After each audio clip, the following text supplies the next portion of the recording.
Tonight in Game 2 in the doubleheader, Jeremy Bonderman hopes to slow down a White Sox team that rolled up 12 runs in the opener. Bonderman makes his first start since July 25th in hopes of pitching the Tigers to a split. It is a great night for baseball here at Comerica Park.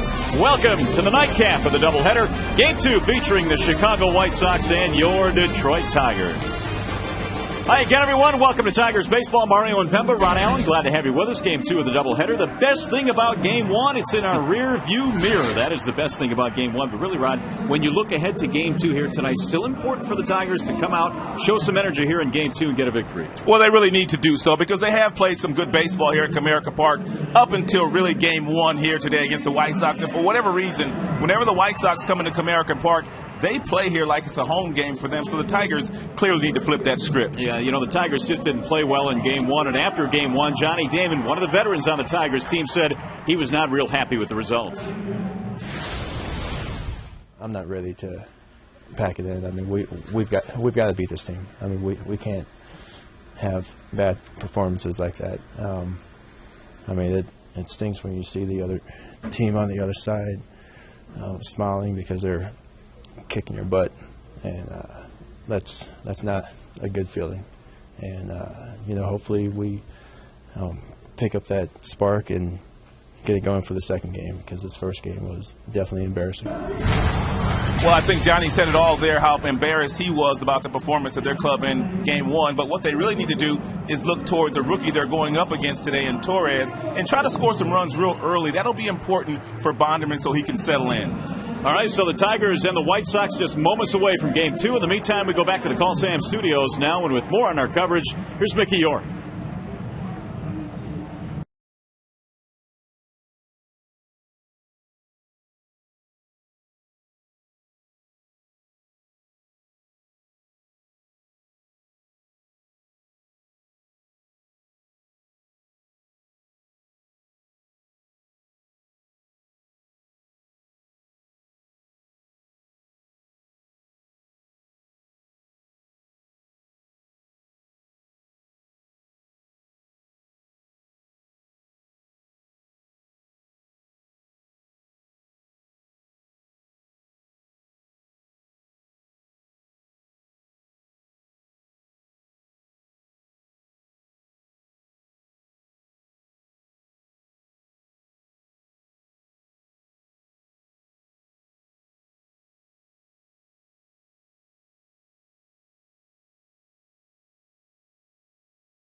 Participating Arby's location tomorrow, get a free small order of curly fries. The White Sox starting lineup is brought to you tonight by Honda Bloomfield. Pierre Vizquel and Rios will be at the top of the lineup. Konerko is the DH. He is cleaning up, followed by Alexi Ramirez, then Mark Kotsay. Ramon Castro will catch game 2 of the doubleheader. Andrew Jones is out in right field, and Gordon Beckham is batting 9th and playing second base. And we are ready for baseball here tonight as the Tigers try and bounce back from game 1, earn a split in this doubleheader with a victory here in game 2. Juan Pierre, a couple of hits in the opener, including a double and a home run. First pitch of the ball game is inside to Pierre. 1 ball and no strikes. 84 degrees our game time temperature for the nightcap. Here is Bonderman's 1-0 pitch. He shows bunt, drops it down foul. 1 ball, 1 strike on Pierre. Pierre very good at getting bunts down in either direction, either down third or he can take it towards second base. But the one thing that he does bring every single night, and that's real good speed from that side of the batter's box. 1-1 pitch is outside. 2 balls and 1 strike. He's been a nice table setter for them. At the beginning of the season, I thought maybe they missed Scott Podsednik, who performed for them last year and hit 300 in a White Sox uniform. But Pierre's kind of gotten it going here lately and been a real good player for them. 9-game hitting streak with his 2 hits in the opener. In fact, his home run was his first long ball since September of 2008 at Pittsburgh. It was his first tour of duty and is his first tour of duty in the American League. So sometimes it takes a little adjusting to. He'll sail back out of play. 2 balls, 2 strikes on Pierre. Sox come in at 60 and 45. The Tigers a game under now at 52 and 53. Ozzie Guillen's team just continues to win. They have rolled up the best record in baseball since June 9th. They're 36 and 12 in that stretch. Tim Leland's crew has struggled with the injuries. Bouncing ball back up the middle, ranging left is Santiago. Pierre is kept off the bases, 1 gone. Here's the scouting report on Jeremy Bonderman, brought to you by Scott's Lawn Pro. Well, it's been a while since Bonderman has toed the rubber for the Tigers. You got to go back to July 25th, the last time he got a start. This is his first look this year at the Chicago White Sox, and one thing he must do is keep the ball in the ballpark. He has given up quite a few long balls here in his last few starts. Omar Vizquel batting in the 2 slot, playing third base again here tonight in the nightcap. And Vizquel was 0 for 2 in the opener. He did have a sacrifice fly. How about Omar, 43 years old, playing a doubleheader? The 0-1 pitch. 1 ball and 1 strike on Vizquel. He's just a remarkable player. He really is. I mean, all those years in the big leagues at a very demanding position. He's still in good shape, too. Look at his body. He's a young 43. Omar said he wants to manage when his days are done as a player, and he'll be a good manager if he ever gets that opportunity. 2-1 on Vizquel. That's outside. 3 balls and 1 strike. Now Vizquel with 11 gold gloves in his background.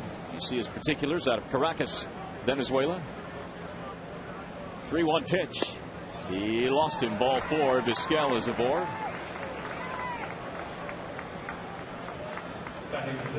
Let's take a look at the Tigers defensively. It's always presented by Beaumont Hospital. In the outfield, you've got Rayburn in left. Jackson is in center. Brennan Bosch is in right. The infield reads Peralta, Santiago, Rhymes, Cabrera. Avila is behind the dish in the nightcap. G-Money. He caught the opener. Here's Alex Rios. Rios at 302. Had a nice game in game 1, including a homer. It was his 17th of the year. And Vizquel, real good base running instincts. Not a base stealer. Used to be a pretty good base stealer, but he's gotten older. He's slowed down, but he still has good base running instincts. And if you forget about him, he'll steal a base for you. The amazing thing about Vizquel, we told you that he's 43 years old, but he has a stolen base now in 4 different decades. That's how long he's been around. Bonderman is ahead 0-2 on Rios. And that one just missed. 1-2.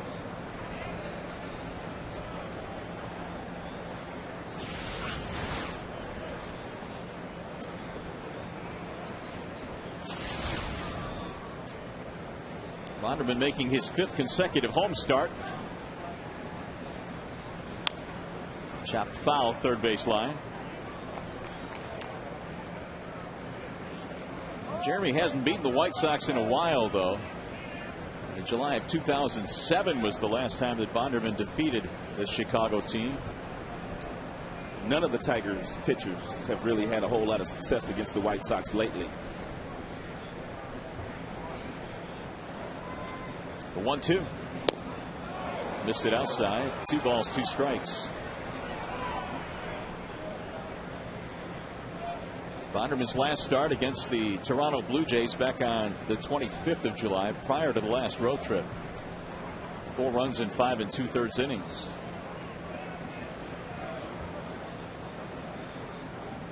Now the 2-2 with the runner going and a bouncing ball to third. Peralta thought about it, but he'll go to first to get the out.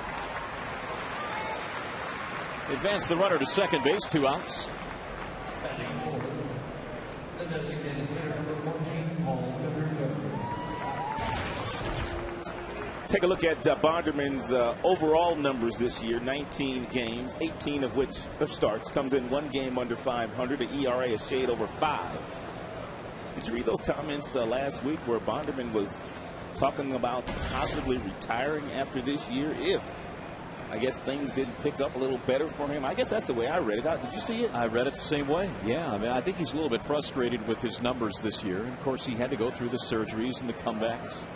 But yeah, I read it the same way. I was a little bit surprised. I was too. He's fought hard to get back to where he is today. And I know the numbers he doesn't like all that much, but he's pitched some good games up here. His month of May was terrific. I think as well, once you get to the offseason, your mind tends to change a little bit too when you're sitting around a while. And he's still young. Yeah, that's the main thing. Well, if your mind doesn't change, the wife's mind sort of says, don't you have somewhere to be about this time of year? Boy, is that the truth. Here's the 0-1. Paul Canerco, the batter here with 2 outs. White Sox trying to score first in this one. Canerco with 25 home runs. He became a 4-time All-Star this year. Well, don't let Canerco beat you here. I know Ramirez in the on-deck circles picked it up lately, but Canerco's the big bopper in the lineup, and if you're Bonderman, you have to make sure if he does hit a pitch, it's a real good pitcher's pitch, especially with that base open down at first base. Canerco's hit a lot of home runs in his career. In fact, 351 to be exact. Dead-pull hitter. And so is Rios. So is Quentin. Alexi Ramirez. Most of their right-handers are dead-pull hitters. And they feast on fastballs in this count. And it looks like Bonderman is being very careful with Canerco here with first base open. White Sox in that first game were 6 for 9 with runners in scoring position. They did a lot of things right in that first game. Very little wrong. And they did some small things too. They stole some bases, some sacrifice flies. And they rolled up a win in game 1. 3-1 pitch. High fly ball foul down the left field line. That'll get back into the seats. That's why Canerco's a true run producer. In this situation, he knows Bonderman's kind of not really giving him a whole lot to hit. And Bonderman misses with this pitch, but he still takes a swipe at it because it's up in the strike zone. He feels like, I can get to this. I can still drive this run in. Even though you see Avila almost standing up, that ball almost crept down into Canerco's happy zone. When you are a true run producer, every now and then you can expand the strike zone when there's ducks on the pond. 3-2 on Canerco. He's the DH here for game 2. And he rolls that one foul. Sounded like he broke his bat. But maybe not.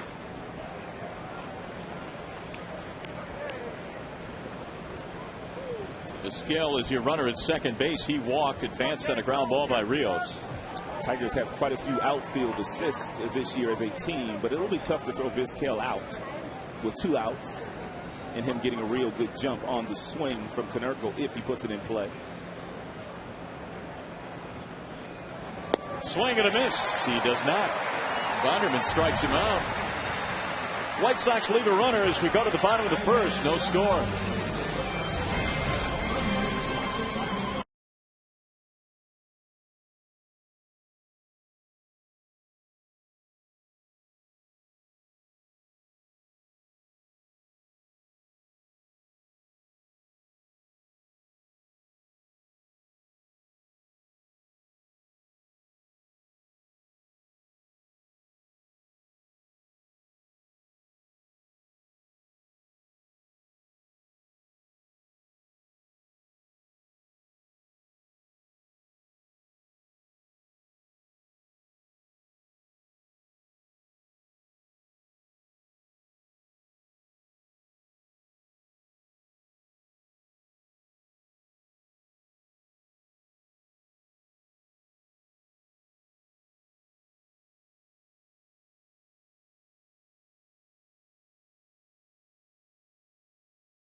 To get going here in the second game of the doubleheader. The Tigers starting lineup is presented by Big Boy. Austin Jackson leads it off. He'll be in center field, followed by Will Rhymes and then Johnny Damon.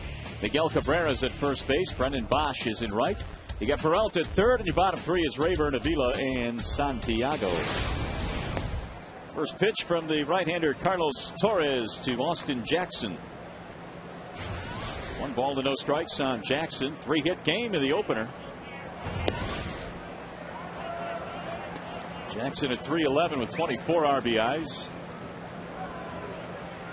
Torres pitching from the stretch. The 2-0. I don't think I've ever seen a starting pitcher start a game in the stretch. Well, a lot of times you'll see relievers make those starts in spot starts, but this guy was a starter in the minor leagues. Yes, he was. So you're right. Kind of strange. 3-1.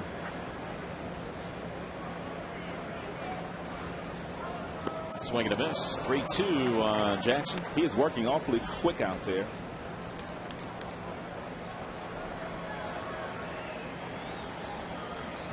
Jackson 3 out of 4 in the opener. Way inside, ball 4. Leadoff man is on. The Bernstein advantage brings you the scouting report on Carlos Torres. Get the Bernstein advantage. We go to bat for you. Last couple of years, pretty good numbers in AAA for Torres. And he's a swing and miss guy. 122 strikeouts, which ranked 8th in the International League. He also rolled up a bunch of strikeouts last year in the minors, and he auditioned in 09 as well. He had 5 starts in 8 games. He had a 1-2 record and an earned run average over 6. He's got a fastball. He's got a real good sinker ball when he's working at the bottom of the strike zone. Also a curveball and a changeup. 3 times the International League Pitcher of the Week in his time this year in AAA. So he's earned this call up. He certainly has.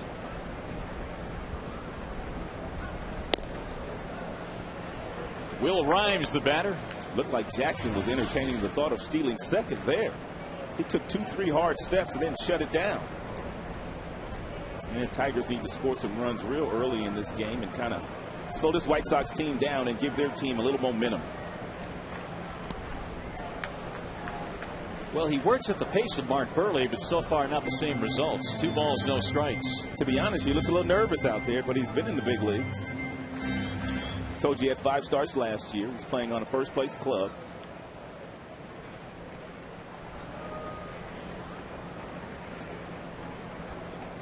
Well, the White Sox have said we're not afraid to bring guys up and have them pitch in the pennant race. Young guys. They did it with Bobby Jenks back in, 05. And They won the World Series that year. You may as well take a look at some of the younger kids, some of your prospects in your minor leagues. If you need a guy to make a spot start that way, and you might need a guy like Torres to pitch out of your bullpen a little bit later on because their rotation appears to be set. 3-0 though on Will Rhymes after a leadoff walk to Austin Jackson. And he misses again. Ball 4, back-to-back walks. Nobody out.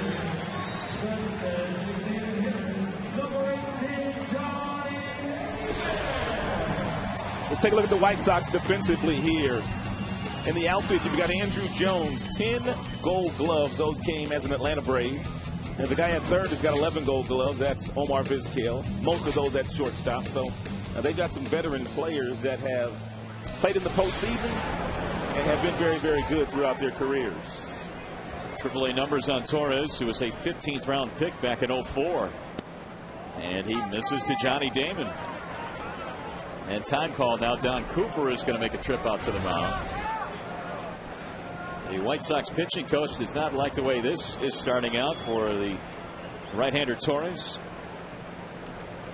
And as he makes his way out to the mound, we remind you that this game is available in crystal clear high definition on Fox Sports Detroit HD, sponsored by Comcast. Beautiful night here in the Motor City, and Comerica Park looking as gorgeous as it always does. 84 degrees. A chilly start, though, for Carlos Torres, the 27-year-old out of Santa Cruz, California. Well, you know Johnny Damon's going to get a fastball right down the middle if Torres is able to do that. And the million-dollar question is, does Damon swing at it? Nope. 1-1. It's one of those situations where if you pop up, then everybody in the ballpark is saying, what are you doing? But if you are happen to hit a double or a triple, then it's a good play. Bouncing ball hit to the right side. Charging there is Beckham to second. One, and that. No, not in time. Ooh, it looked like Kotze at first base. A little bit surprised at that call by Jeff Kellogg. So Damon beats it out. Pretty good sinker ball ran in on the hands of Damon. It's a nice job by Rhymes getting there. And Damon, if he did beat it, he beat it by an eyelash. Pretty close.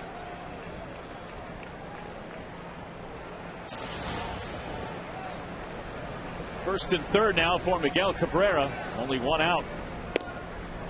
Ball 1 to Cabrera. Miguel was 0 for 3 in that first game, and that snapped a 17-game hitting streak at home. It's fouled back out of play, 1-1.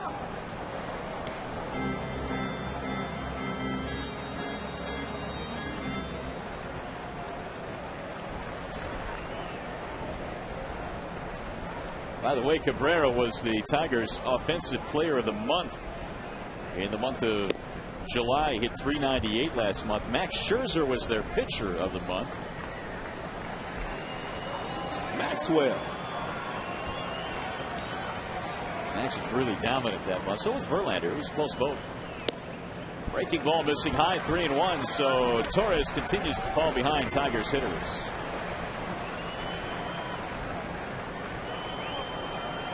I don't think there's any way possible he can throw a strike and get Cabrera out. Ooh, that one almost hit him. Ball 4, load the bases.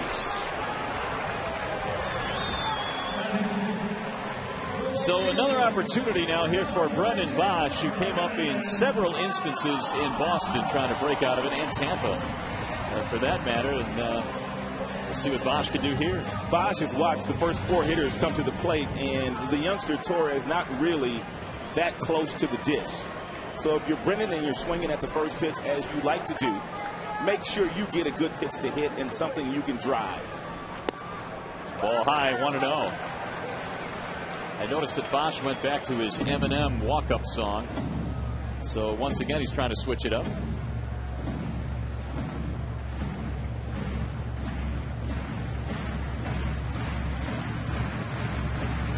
Bases loaded, early opportunity here against Carlos Torres.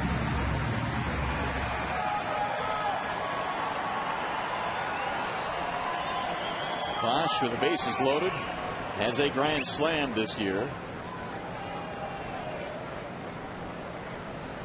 Just get that feeling every single night. He's had one big hit away from getting on another roll. This may be the spot. He bounces one to the right side. Beckham, the second one. Relay, not in time. He'll get an RBI. Jackson scores to make it 1-0. 52nd RBI of the year for Bosch.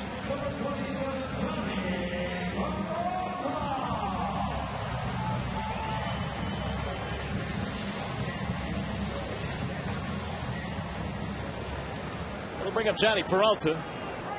Jackson scores another run. Peralta 1 for 4 in the opener. He had a big series in Boston, 5 for 11. And seemingly has settled in nicely now with his new teammates here in Detroit.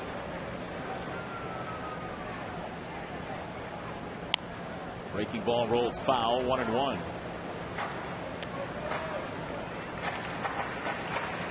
It was the 20th pitch thrown by the right-hander Torres.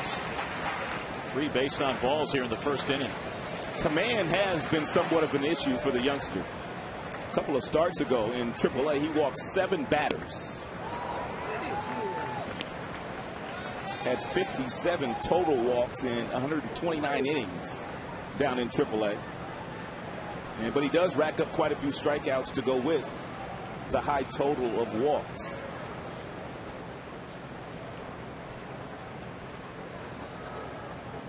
Now the 1-2 swing and a miss. Peralta goes down. Minimal damage done, so Torres pitches through the first. It's 1-0 Detroit.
Bank, strength and stability since 1849.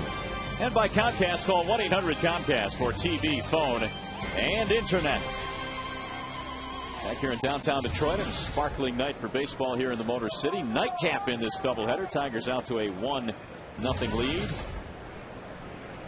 And it'll be Alexi Ramirez leading it off, and Mark Kotsay and Ramon Castro for the Chicago White Sox facing Jeremy Bonderman. Bondo gave up a walk, but no damage in that first inning. First pitch is hammered in the air, but foul. 0-1 on Alexi Ramirez, who, thanks to a 4-hit game in the opener, has a 9-game streak. Also scored 3 runs.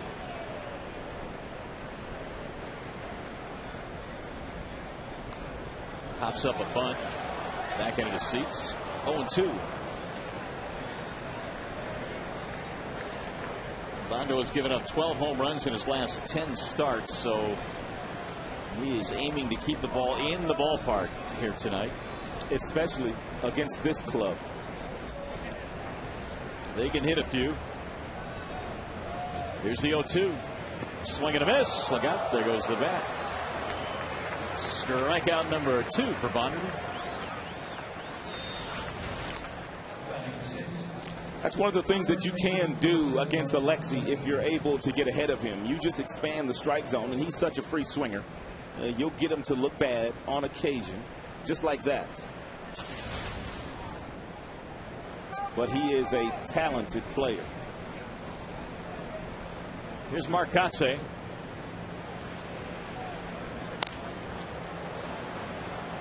And one of the reasons why Kenny Williams, the general manager, is looking for a big bat to help out Konerko and Rios in the middle of their order is Kotsay and Andrew Jones not necessarily swinging the bats all that well this year. So they wanted some reinforcements, but he didn't get that at the break. The 0-1. Well, and as we talk about at this time every year, the trading deadline of July 31st is somewhat of a misnomer because you still can make trades in the month of August. Players just have to go through the waiver wire. They have to pass through. Or you can claim them off the waiver wire if you choose to do so. Sure. But if you want them on your postseason roster, they have to be on your roster prior to September. Correct.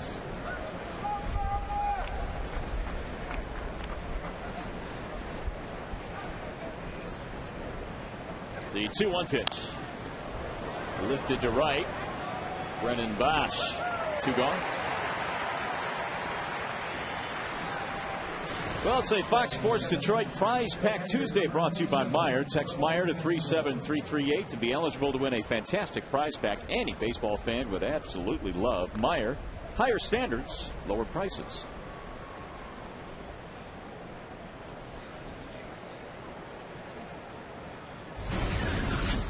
There's Castro with 2 outs. Are you wondering how Brandon Inge is doing in West Michigan tonight? RBI double in his first at bat. He's hitting 3rd in the lineup. Shattered bat and caught on a line by Peralta. Nice play. 1-2-3 inning, nothing doing for the Sox. Tigers baseball tonight on Fox Sports Detroit, presented by Bell Tire.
Still against this Chicago team, so there will be plenty of opportunities. No doubt about that. Anything can happen. Well, Torres back to work facing Ryan Rayburn, Alex Avila, and Ramon Santiago. The 27-year-old walked 3 in the first inning, but only 1 came around to score. This might be one of those games where if you're the Tigers hitters, you just kind of keep the bat on your shoulder and let Torres pitch himself into trouble, as he did in that first inning. He has had a difficult time of finding the strike zone. 2-1 the count.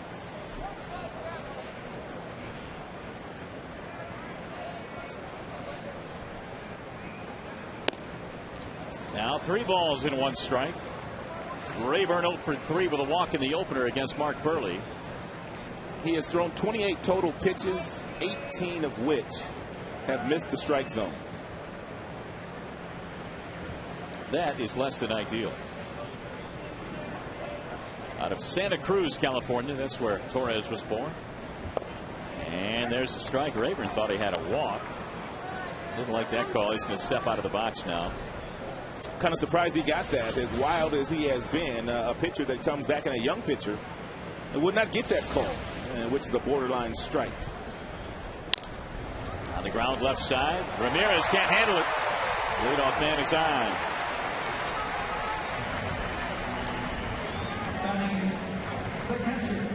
So for the second straight frame, Tigers get the leadoff man aboard. Ramirez was trying to get over to this ball, and he did not want to leave his feet because he knew by staying on his feet, if he was able to come up with that ball with his arm strength, he would have had a chance to throw Rayburn out at first base. That's how strong his arm is from shortstop. Here's Avila. They've ruled that a base hit.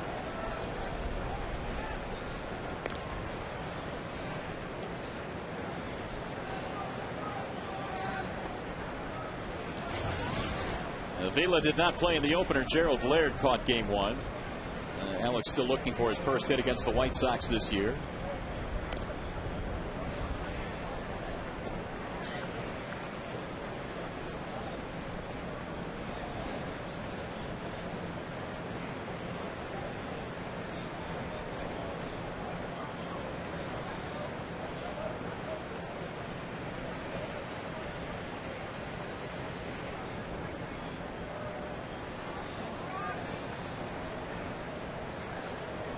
Torres was the AAA pitcher of the year in 2009. He was 10-4 at Charlotte, but had a sparkling ERA of 2.39. Not a whole lot left for him to prove down in the minor leagues. Agreed. And this year he had a nice year. Pitcher of the year last year at the highest minor league level. 0-1 on Avila.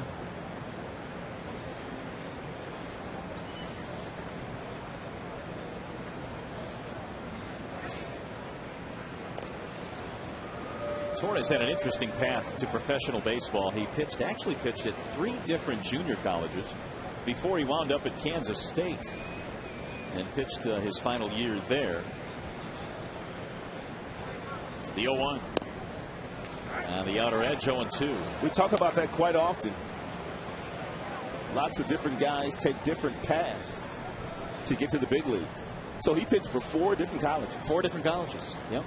You don't often see that. No. In fact, I can't think of the last guy that did that. 2, maybe 3 sometimes, but not usually 4.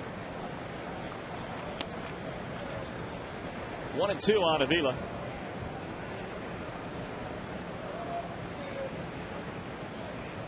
Rocky start for Torres after walking 3 in the first, but despite that, he was able to pitch out of that jam, allowing just the 1 run. And that's line fair to left field. It'll go to the corner. This might get a run in. Rayburn coming to third. They're going to send him home. Pierre has a little bit of trouble digging it up. Double RBI for Alex Avila. 2-0 Tigers. Avila no longer looking for his first hit this year against the White Sox with 2 strikes. A pretty nice job of just taking what given by Torres. A little hanging breaking ball that he somehow pulls his hands in nicely and looked like he hit the ball right off the end of the bat. And anytime the ball goes to left field and Pierre has to throw it in, he does not throw that well. You're going to run. Here's Santiago. They're tight at the corners against him.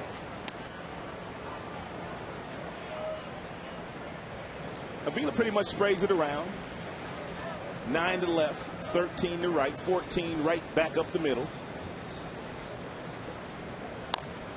Chop to the right side. Holding at second base is Avila. That's a smart play by Avila. Usually when you're on second base and anything hit to the right side of the infield, you're going to go to third base. That's just the way the game is played. But with Kotsay playing where he's playing at the cut of the grass, Avila takes 2 hard steps to third and then realizes, you know what, I'm not going to make it, so he shut it down. That's good base running. So here is Jackson. Austin walked and scored in the first.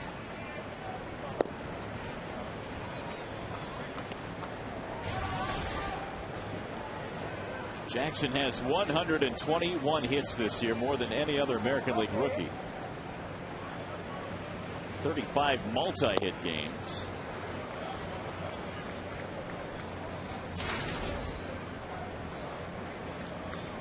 One ball and one strike.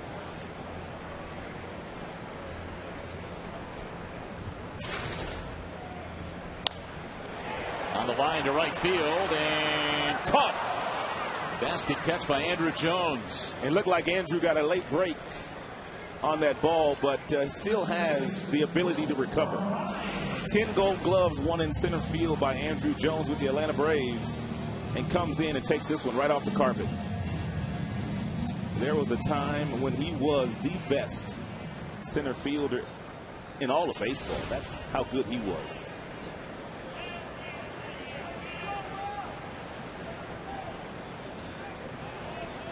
Here's Will Rhymes.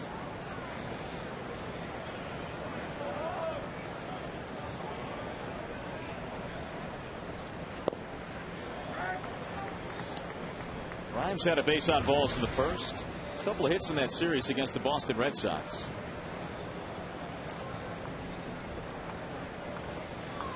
It's a shame the Tigers did not win more games on the just completed road trip because they had some good pitching performances.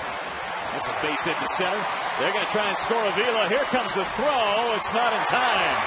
A strong throw by Rios, but Avila's able to score ahead of him.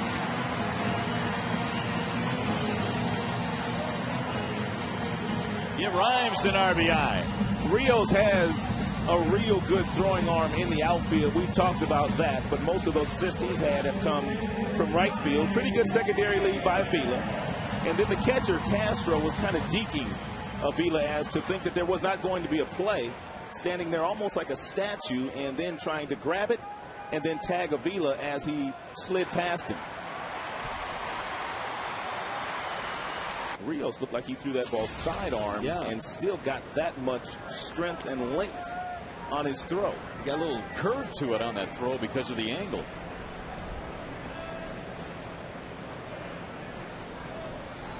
'57 assists for Rios since the start of the '04 season, so he can chuck it.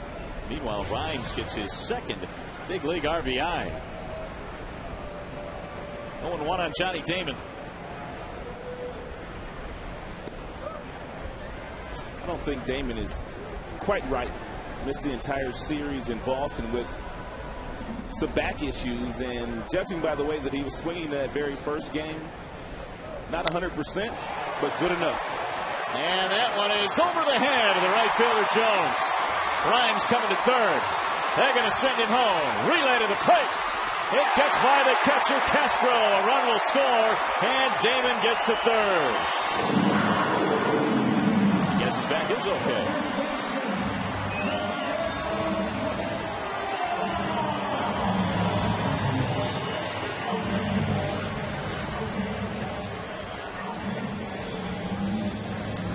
Looked like a cutter that was up in the strike zone that Damon was able to get on top of, and Will Rhymes able to get home, and the ball gets past Castro.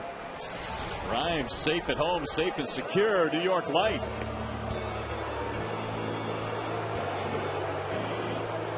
It is a 4-0 game now. The Tigers on top, and Cabrera not hitting. And these are starting to pile up now, these intentional walks. They have Bosch waiting on deck. And so Ozzie Guillen walking Cabrera to get to Bosch. Who's left-handed, no less. Left-handed, right.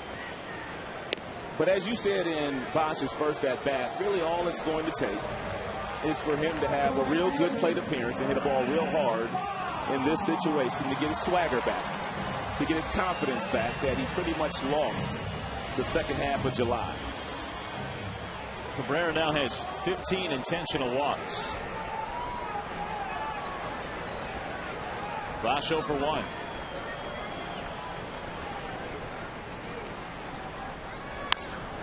Driven hard to center field. Rios on the run, not going to get it. Over the wall, it's a ground rule double for Brennan Bosch. That's too bad. We'll take the hit, don't get me wrong, but I wish he would have stayed in so the Tigers could have scored one more run there. No doubt if that ball stays in, Cabrera scores from first.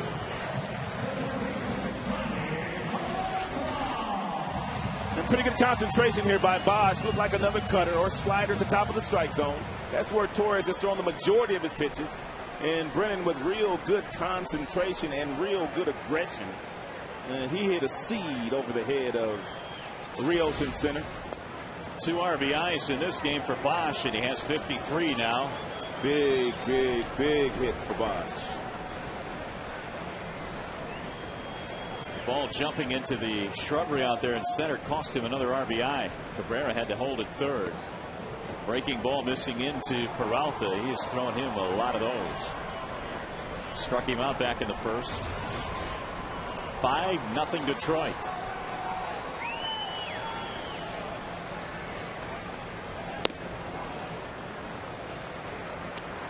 RBIs in the inning: Avila, Rhymes, Damon, Bosch.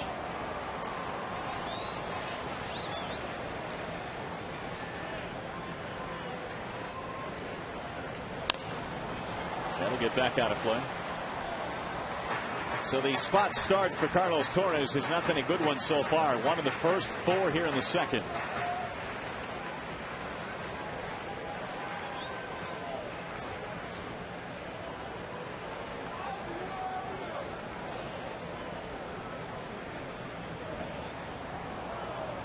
The 2-2 fouled away again.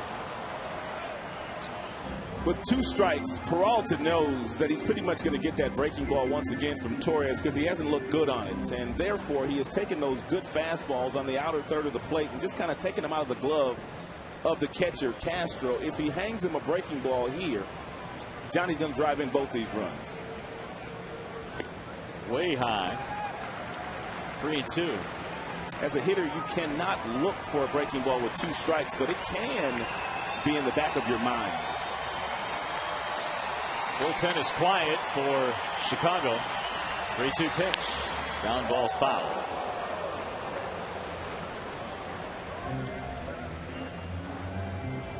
Well, the Tigers fell behind big early in game 1. They've gone up big early in game 2. 5-0. 5 runs, 5 hits. Peralta is the 9th man to bat in this inning. High fly ball. Right center field. Rios is there to retire the side. So the Tigers get 4 runs in the inning. Alex Avila started things with an RBI double. Will Rhymes chipped in. So did Johnny Damon. And then Brennan Bosch.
performances like that. I mean, it stings when you see the other team on the other side smiling because they're kicking your butt, and that's not a good feeling.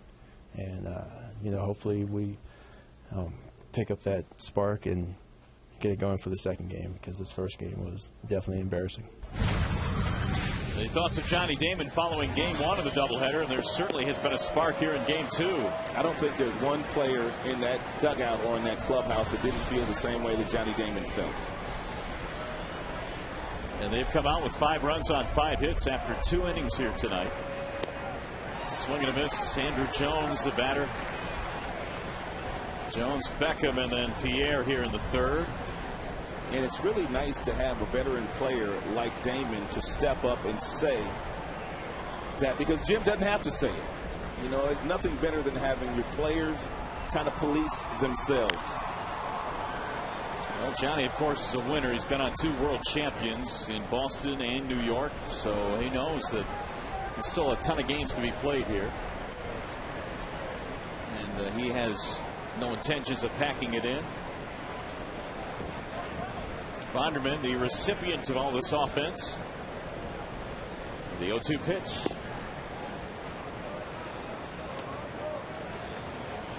Andrew Jones just 1 for his last 10, batting .204. He's got Andrew set up for that real good slide piece now, down and away. But he hung it. Sometimes you can throw a bad pitch as a pitcher and get away with it. It's a breaking ball with 2 strikes. It just kind of stays up and spinning. And Andrew Jones, with a real big swing, doesn't connect. Jones this year with 15 homers. He's knocked in 36. He's in good shape, too. He's in real good shape this year. But he was in pretty good shape last year in Texas as well. Here's the 1-2. Swing and a miss. Bonderman got him a chase. And strikeout number 3 now for Jeremy. Bonderman's thrown some real good breaking balls here today. He struck Alexi Ramirez out with the same breaking ball, so it must look pretty good to the right-handed hitters.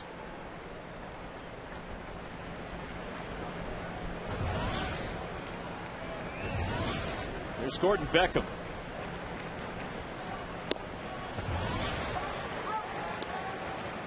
Beckham scored a run, knocked in 2 in the first game, was 1 for 3. 246 average, which is much better than it was about a month and a half ago when he was really scuffling. Last year, Beckham had a solid rookie season, hit .270, knocked in 63. But he's going to have to pick up the pace to get to that total this year. He also hit 14 home runs last season. When he came up last year, he was batting toward the tail end of the White Sox batting order. There was no pressure. They'll just go out and play. This year, however, new position change, and he was batting at the top of the batting order, and he didn't get off to a good start. That ball is skied toward left field. Rayburn has room in foul ground. There are 2 gone. To the studio we go. Game break time. Here's Mickey York.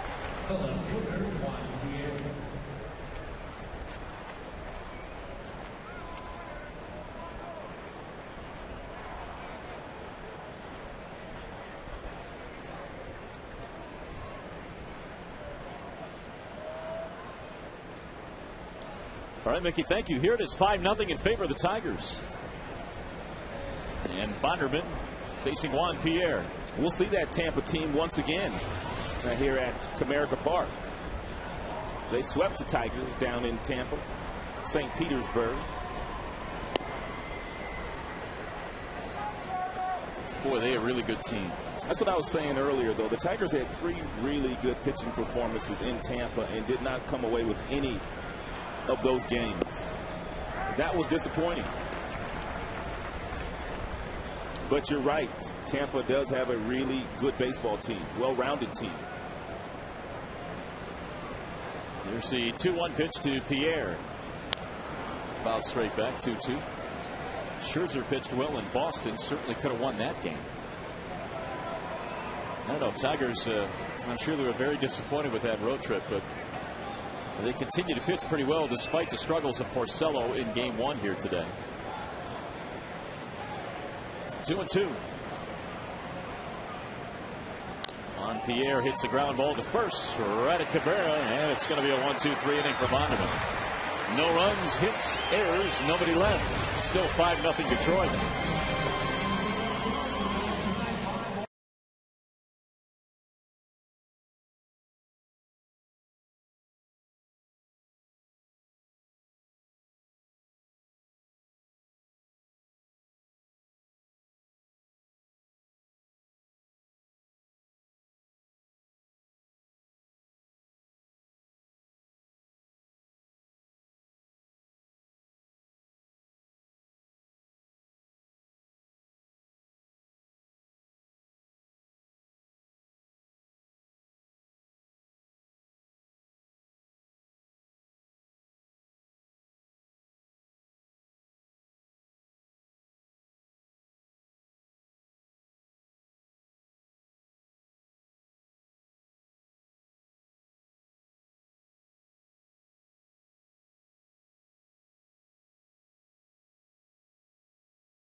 Season tickets for just $230. Call 313-262-2010 or visit DetroitLions.com. Back here at Comerica Park, where the Tigers are off to a nice lead here tonight in the nightcap. 5-0 is our score. Carlos Flores back to the hill. And he will face the same man he faced to begin the second, Ryan Rayburn. He drives one out of line to left field and caught by Juan Pierre. One away. Hey, apparently we've got some celebrities at the ballpark tonight. You recognize these two? Demi Moore? Demi Moore? It is Demi Moore. Ashton Kutcher.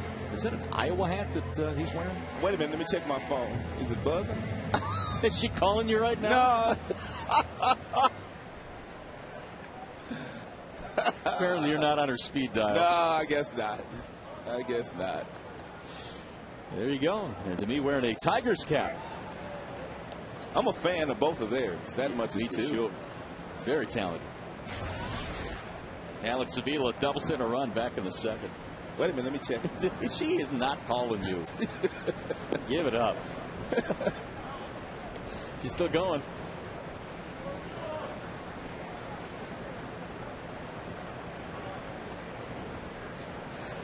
One ball, one strike. On Alex Avila. He flares another one down the left field line. There's another hit. Avila takes a turn. He thought about it, but he's going to head back. I like the aggressiveness there from Avila coming out of that batter's box. Now, anytime the ball goes to left, you can try and look and see. If Pierre doesn't pick it up cleanly, you can think about going two. Look at the aggression here. He's going to make Pierre stop him, which is what you want to do. He picks it up. Okay, let me get back to first base.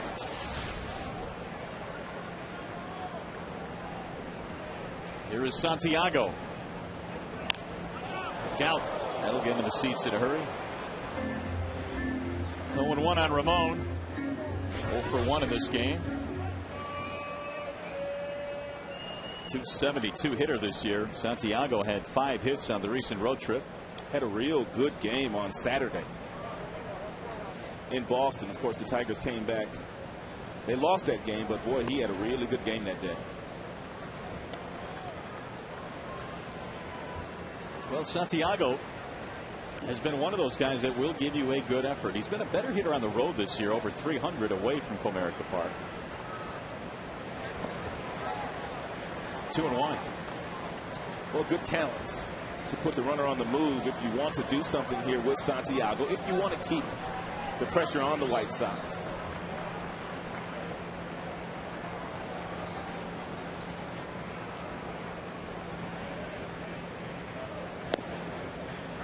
Outer edge, strike two. But I guess you have to be careful when you've got a guy that's thrown as many balls as Torres has thrown here today, whether you want to put on a hit and run or not, because it may not be a hittable pitch. 3-2. Well, his pitch count continues to struggle. 66 pitches thrown now, and just about as many balls as he has thrown strikes.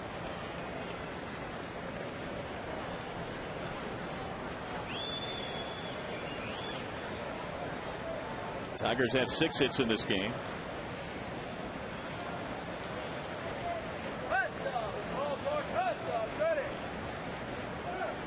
Runner goes, and there is ball 4.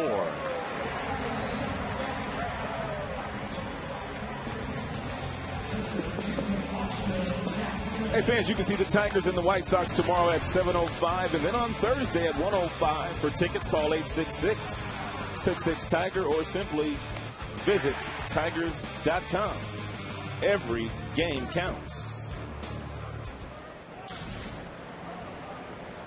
Here comes Austin Jackson. Speaking of Edwin Jackson, I had Edwin on the mind. He's pitching tomorrow against Armando Galarraga, and then Garcia and Scherzer in the finale of the series. Austin Jackson has a walk and a fly ball. 4 walks now for Torres, 1 intentional. Here's the 0-1.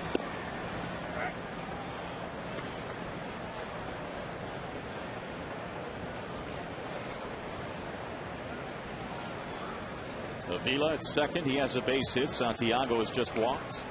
Tigers trying to add to their 5-0 lead. Swing and a miss, and Jackson goes down on strikes.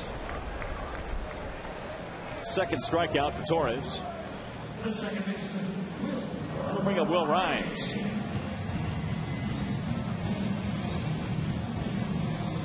Good night so far tonight for Will. He's been on base twice, has an RBI.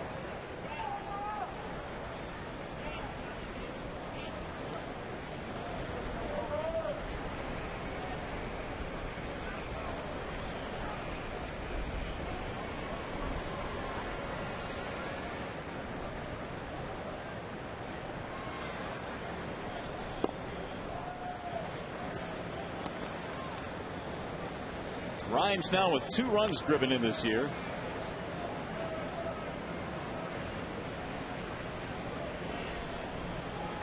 Played his college ball at William and Mary. And he takes a strike. 1-1. Will's out of the Houston area.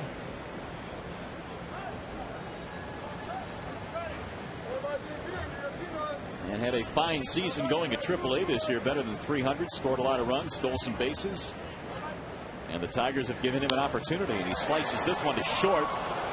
And Ramirez will step on the bag for the line drive double play. So the inning is over.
Institute, the most trusted name in eye care. And by AT&T, find out what's possible with the nation's fastest mobile broadband network. AT&T, rethink possible. As we head to the fourth inning, it is 5-0 in favor of the Tigers, and a nice night for baseball here. 5 runs, 6 hits for Detroit. Omar Vizquel, Alex Rios, and Paul Konerko will lead things off. That last play, by the way, on that line drive by Rhymes, that was a short hop to the force at second. That was not a line out, as I called it. There's a strike called on Omar Vizquel, who walked in the first inning.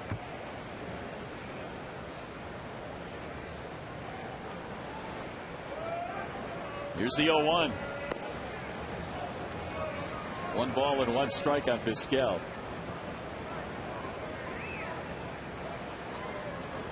Omar coming into this game, 2,755 hits, and that is good for 50th all time. So this guy's top 50 in the history of big league baseball in hits. There's no doubt he goes to the Hall of Fame, right? Agreed. He doesn't need to get to 3,000. Yeah, I'm not sure that 3,000 thing is, you know, I know a lot of people use it as a benchmark, but right. You know, there's certainly guys that deserve to be in there that did not reach 3,000. The 2-2 is fouled straight back.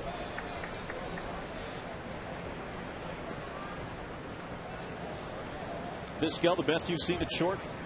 Anybody better? No, I've never seen anyone with the kind of hands and skill set that Vizquel had at shortstop. No one. That'll get down into right center field. A base hit, the first hit of the ball game for Chicago, as Vizquel takes a wide turn. AT&T trivia question this evening. There's Al Kaline. We showed that same shot on our earlier question. Who has the most hits, made it to the Hall of Fame ballot, but is not in the Hall of Fame? Most hits that made it to the Hall of Fame ballot, but is not in the Hall of Fame. There's a strike called. So we're going to give you a hint. It's tied into one of these two teams. Thank you. Otherwise, it might have taken forever. Alex Rios, the batter. I mean, the only other shortstop that you would kind of compare Vizquel to, and that would be the Wizard, Ozzie Smith. And the reason why is because of the way they both played the game. Very acrobatic, the way they both played. Very athletic. I mean, they would catch balls barehanded, throw from different arm slots. Two really good players. Yep, very comparable. I'm with you, though. I still go with Vizquel.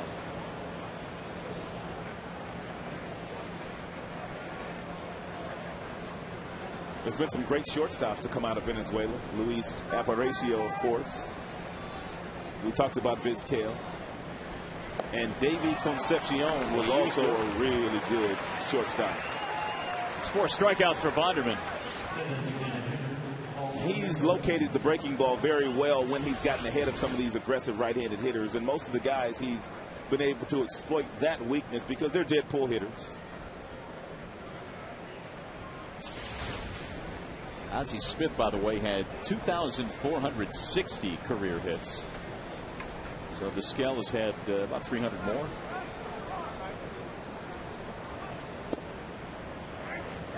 Oh, 0-1.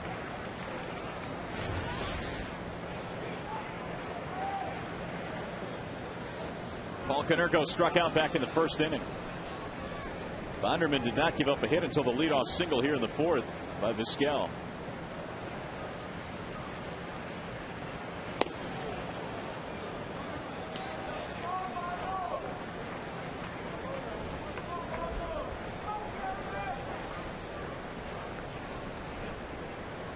Well, that's good. Yes, it is. Throwing lots of strikes. And for the most part, he's kept the ball down.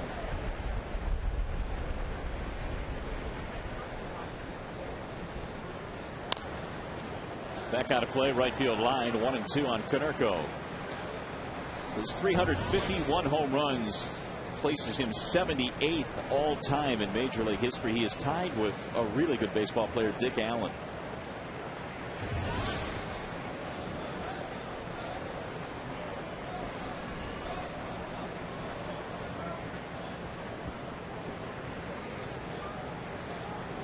1-2.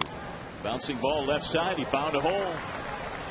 Second hit in the inning for Chicago. So they're trying to chip away now. He's going to bring up Alexei Ramirez.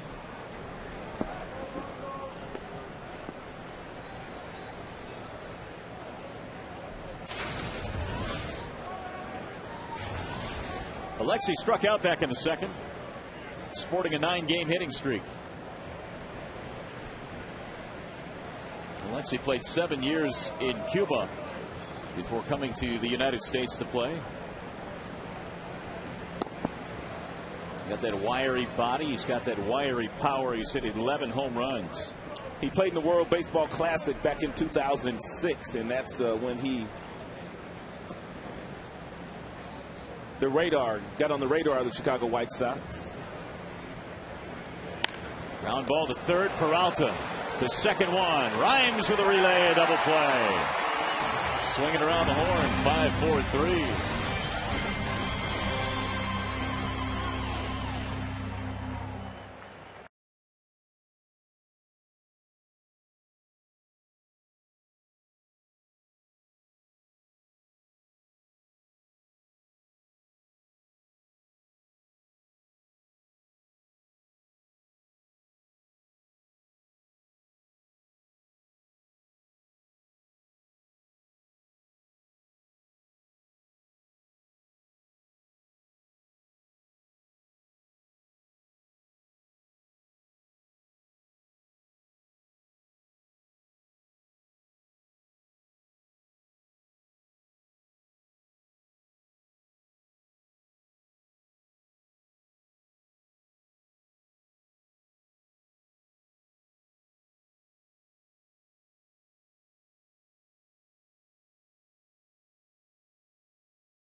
Michigan in the Midwest League 2 for 2 tonight in his rehab start. He is playing third base. He's hitting third, and he has a couple of doubles.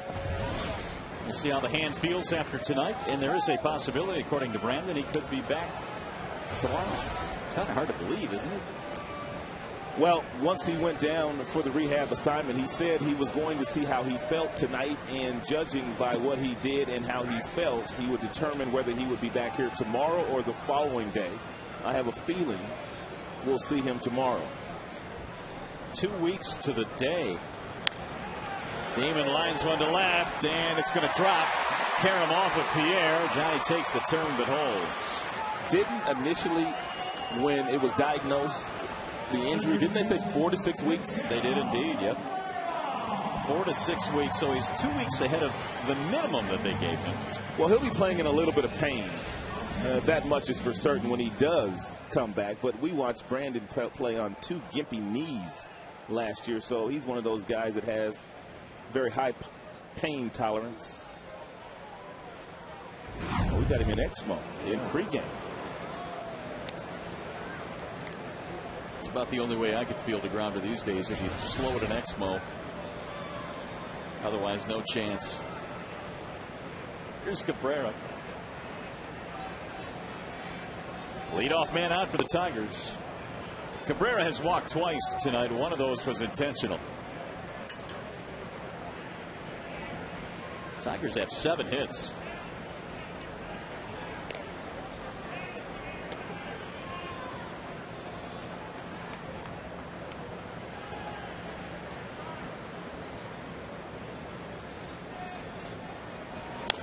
Off the end of the bat.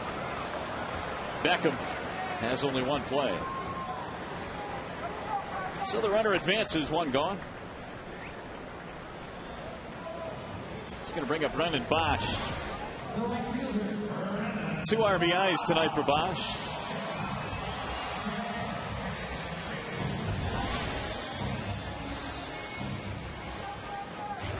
Doubled in a run in the second. His fielder's choice knocked in a run in the first. And so for Bosch now, 53 runs driven in this year.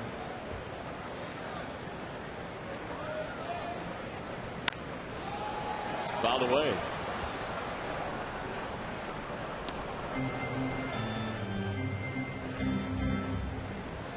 Bosch 0 for 4 in the opener.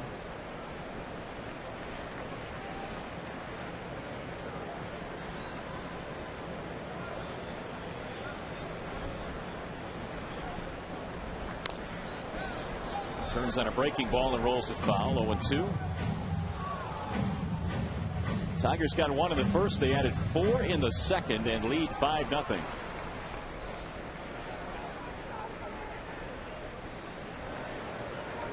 Before tonight, Brennan's last multi-RBI game was June 28th at Minnesota. Skies this one in the air to left field. Juan Pierre backing up. 2 gone.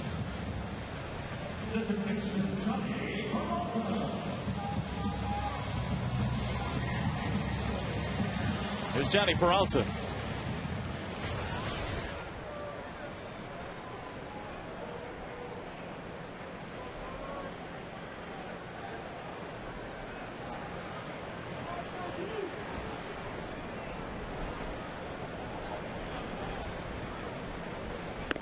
Way inside of Peralta. Leland said as soon as Johnny was acquired that once Inge came back, they would slide him back to short. And he plays so much short coming up with Cleveland. Although he hadn't played a lot of it recently, do you think there's going to be much of an adjustment period for him? I don't think so. Pulls that one foul. And one of the things about any shortstop that plays for the Tigers, you know Inge is going to cover a lot of ground. So you can kind of cheat up the middle if you want to do so, and I'm sure Peralta will do that because Inge covers so much territory at that third base position. But he should have no problem going back to shortstop. Now the 1-1. Popped him up. First base side. Kotsay to end the inning. Tigers going to lead off single. Failed to score him though. 4 in the books.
Hits, made it to the Hall of Fame ballot, but is not in the Hall of Fame. And the answer would be that man right there, Harold Baines, who had 2,866 hits. My buddy. First overall pick in 1977. You know, Bill Veeck saw Harold play when he was in Little League, and Bill Veeck was the owner of the Chicago White Sox, and he said when Harold Baines was a senior, he was going to make him their first-round draft choice, and Bill Veeck was true to his word. Saw him play in Little League. That's some early scouting right there. That's a roller to Rhymes, and Kotze's out of there. One gone. Harold, usually their first base coach, but had knee replacement surgery and still recovering. Good buddy, though. Good teammate. Good person. He was 42 years old in 2001, his last year. If you're wondering why he didn't stick around to get 3,000 hits, because he came really close. But at the age of 42, apparently he decided that's it. It's a foul ball down the left field line. It's going to stay in play, it appears, and caught by Peralta. And 2 gone. Bonderman's looked good tonight.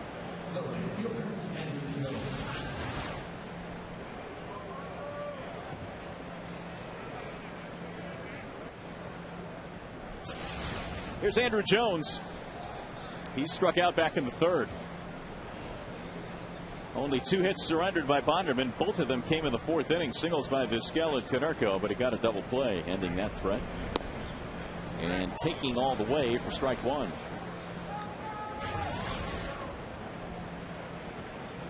Andrew Jones not only won 10 Gold Gloves, but he won them consecutively.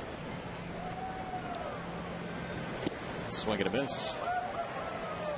Foul tip, to be more accurate. 0-2. Jones now 1 for his last 11.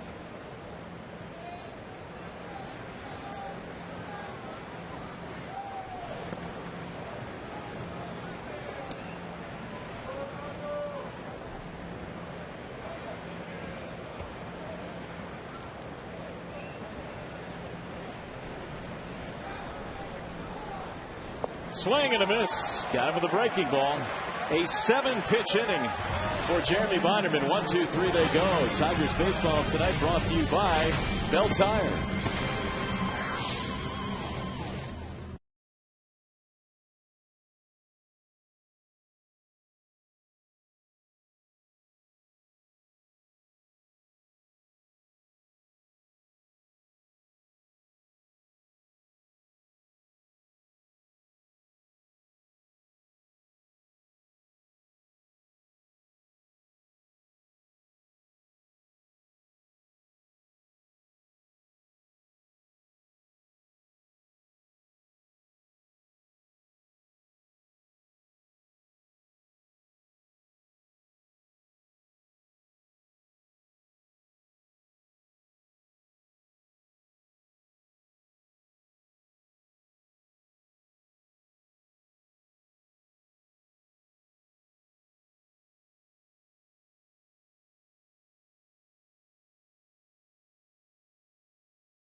You can see the remarkable turnaround by the Chicago White Sox. They were 24-33. They really got healthy in interleague play. They only lost 2 games in interleague play, the White Sox. Both of those games to their crosstown rival, the Chicago Cubs. And pretty much the American League teams they played against, they're just a 500 team. But they played in interleague this year, how the Tigers had in recent years played in interleague. They just dominated the senior circuit. Here comes Rayburn now in the bottom of the 5th. Avila and Santiago to follow. Carlos Torres weathered an early storm, giving up 1 in the 1st, 4 in the 2nd. His skipper never warmed anybody up, said it's yours, young man, and he's kind of straightened it out. It's a high, towering fly ball to left field. Hit pretty well, but Juan Pierre is under it. Edge of the track. 1 out. Hey, fans, take advantage of the weekday value pack when the Tigers take on the White Sox tomorrow at 7:05, as well as Thursday at 1:05. Get 4 tickets, 4 hot dogs, 4 soft drinks, and 4 bags of chips for only $55. For tickets, call 866 or visit tigers.com.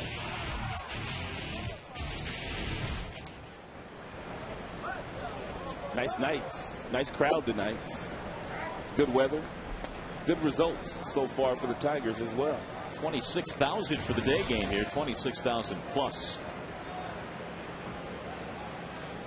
Avila, good night so far. A couple of hits, and he's gone the other way twice in this game. Alex has 2 of the 7 Tigers hits, an RBI double in the second, a single in the third.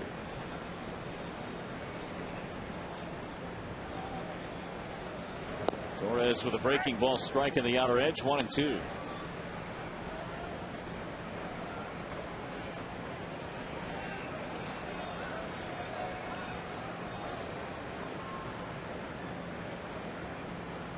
Avila cuts and misses.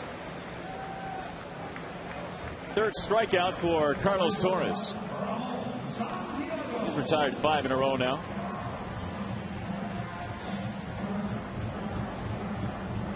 Santiago, a ground out and a walk.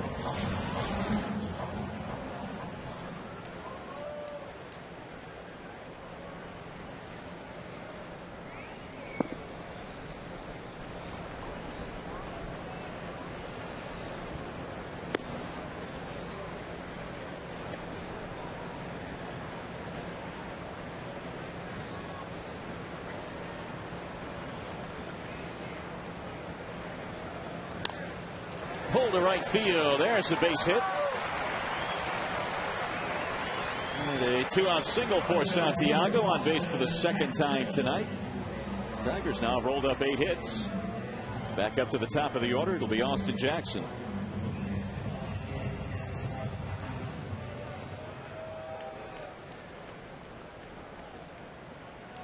Rookie hit totals all time in Tigers history. Dale Alexander had 215. Jackson cuts and misses, and Austin is on pace for 193, so that would put him on that list right in front of Barney McCoskey.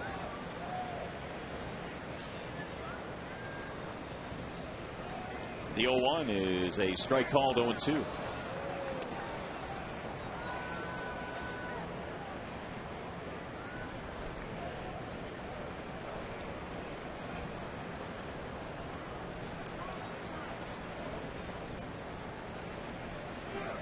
Runner goes, and a swing and a miss to end the inning. 4 strikeouts for Torres. 5 in the books on a gorgeous night here in Detroit. 5-0 Tigers.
far so good. He's given up just 2 hits in this game.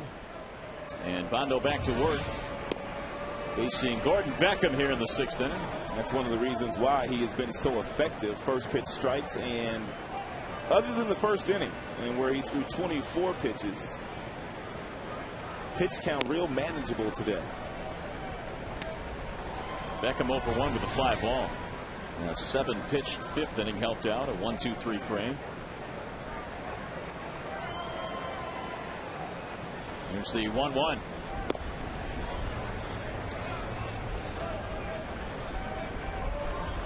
Gordon Beckham established a Georgia school record with 28 home runs as a junior. Hit .411 that year for the Bulldogs and was the SEC Player of the Year.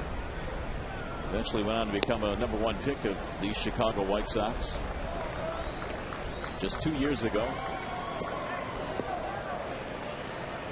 Weathered a slow start and is starting to come on now. 3-1. That's in the air.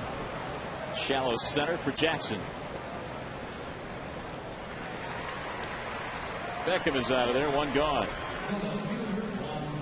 5 in a row retired by Bondo. Hey, by the way, veteran college football writer Dave Dye is on FoxSportsDetroit.com providing coverage of the Big Ten with an emphasis on Michigan and Michigan State. Dave provides reports and commentary about the conference and keeps us up to date on the happenings in Ann Arbor and East Lansing. Check it out, FoxSportsDetroit.com. Welcome, Dave Dye.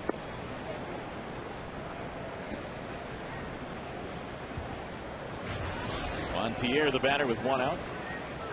Football season right around the corner. Yeah, the Big Ten had their media day yesterday. Ohio State was selected as the top team in the league this year.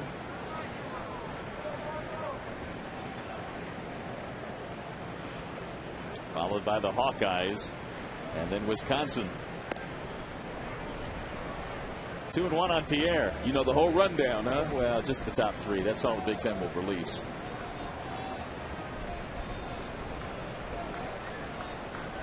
Here's the 2-1 pitch. Slapped back out of play. 2-2. Of course, the Hawkeyes are being represented tonight. He got some suspenders on. Apparently so. Yeah, he's got some suspenders on. How's it going? I see you, Mr. Kutcher. To me, she's not too interested right now. Line drive, foul down the right field line. Well, at least Ashton gave us a peace sign. He did. He did.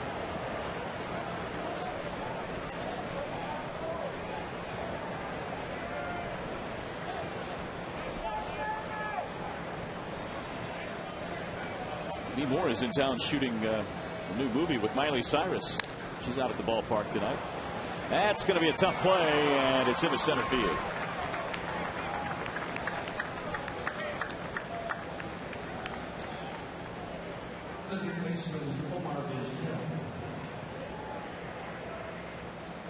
First time Pierre reaches tonight. That, by the way, extends his hitting streak to 10 straight. Here's Omar Vizquel. And only the 3rd hit tonight surrendered by Bonderman. Even though they're down by 5, Pierre will still run. He does have the green lights, as most true base stealers do, unless he is shut down by his manager, Ozzie Guillen. Pierre and Cabrera were teammates with the Florida Marlins back when they won a championship in 2003. Ozzie Guillen was also the 3rd base coach on that squad. His next steal will be number 500. He has 40 steals this year, which makes it 9 seasons now of 40 or more stolen bases for Pierre. And the last White Sox player to lead the league in steals was Aparicio back in 1962. Pierre trying to do that this year. He leads the league. That's the number that Vizquel wears. As a matter of fact, that number retired, but Omar called Aparicio to ask him if he had a problem with him wearing his number 11, and apparently Aparicio said Go for it. And there it is. 2-2 on Vizquel.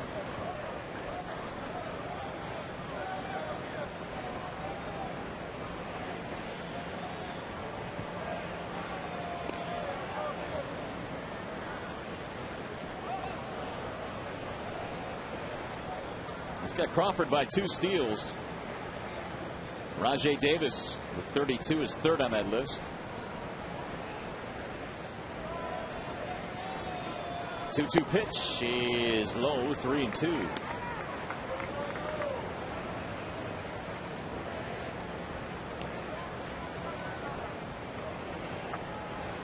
Well, make him put it in play. And you don't want to pitch with too much traffic on the base paths, especially when going up against Rios and Konerko.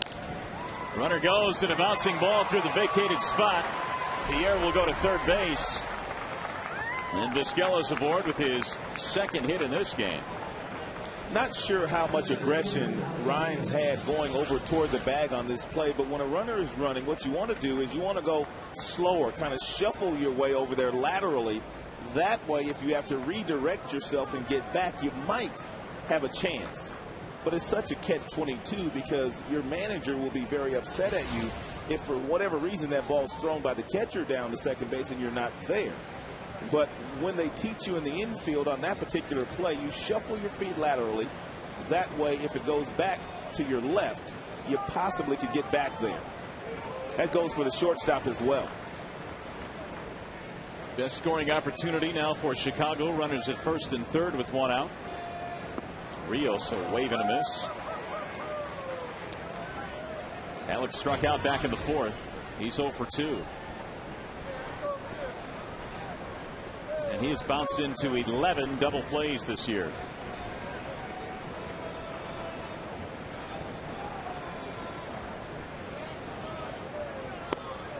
Good pitch on the outer edge, and now it's 0-2.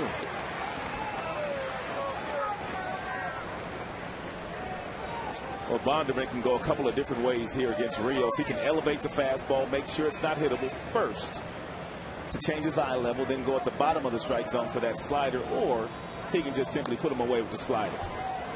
Almost put him away. Rios got a piece of it.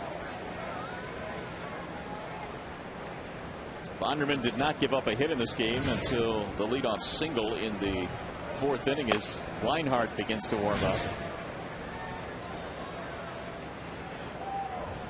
The 0-2. Ground ball to third. Peralta fires to second. There's one. Relay and a double play. Bonderman gets a huge twin killing. The second double play turn behind him tonight. Both of them 5, 4, 3.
Carlos Torres gave up a 4th spot.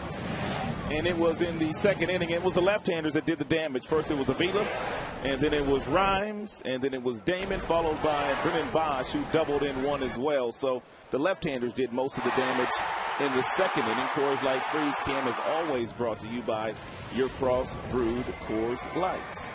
And to the bottom of the 6th we go, and it'll be Rhymes to lead it off. He's followed by Damon and then Cabrera. 5-0 Tigers. Will is 1 for 2. Singled in a run in the 2nd inning.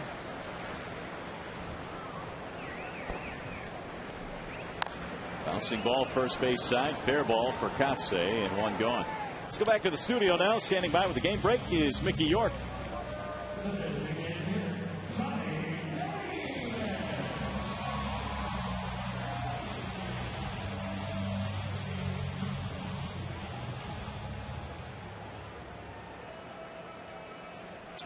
I guess Joe Mauer's got some shoulder issues. I was reading where he had to get a cortisone shot a couple of days ago. You know, we were there last time. Mauer wouldn't admit it, but everybody was intimating that they thought his slow start had something to do with the fact that he was banged up, and he wouldn't admit it. Maybe that was it. I don't know. But he has not been 100% healthy this year. And they're expected to get Morneau back soon. I think he's resumed baseball activities. Is that still that concussion that's keeping him out? Yes. Jeez. That happened before the All-Star break. He's had quite a few of them in his past. So he's a hockey player in Canada growing up and had a few concussions. Into center field. Base hit. Johnny Damon has led by example here in the nightcap. Well, as soon as the game ends, our coverage continues with Tigers Live here from manager Jim Leyland, the players, plus we'll break down the game and show you all the highlights. Tigers Live from the Call Sam Studios immediately after the game right here on Fox Sports Detroit. Johnny Damon has been on base all 4 times here tonight. Well, that's backing it up. He was not happy with the result in game 1, and he has come out with an RBI double, 2 singles. Also reached in a fielder's choice. And Johnny has just posted his 6th 3-hit game of the year.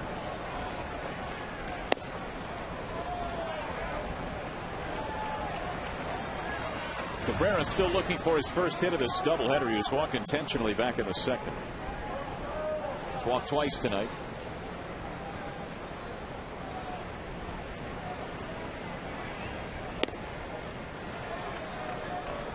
Who will be the first to get to 100 RBIs in the American League this year? Cabrera's good bet with his 93 came in ahead of A-Rod and Vladimir Guerrero. They each had 85.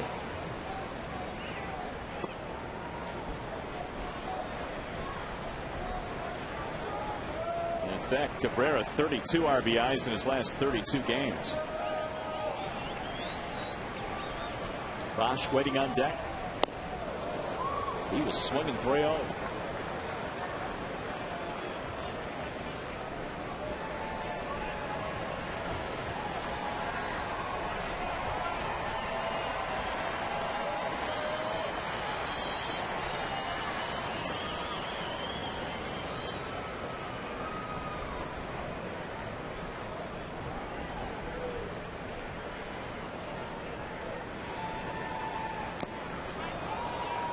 Three and 2.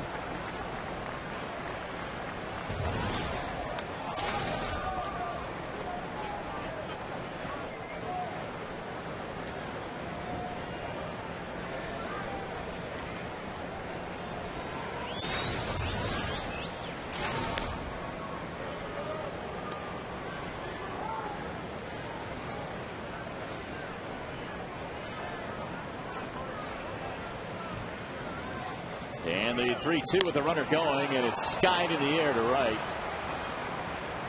In the corner, Jones measuring it. Cabrera's out, 2 gone.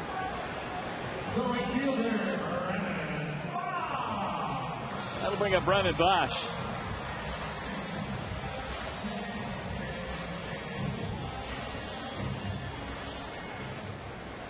There is some activity now in the Chicago bullpen. Scott Linebrink, who pitched in game 1 of the doubleheader.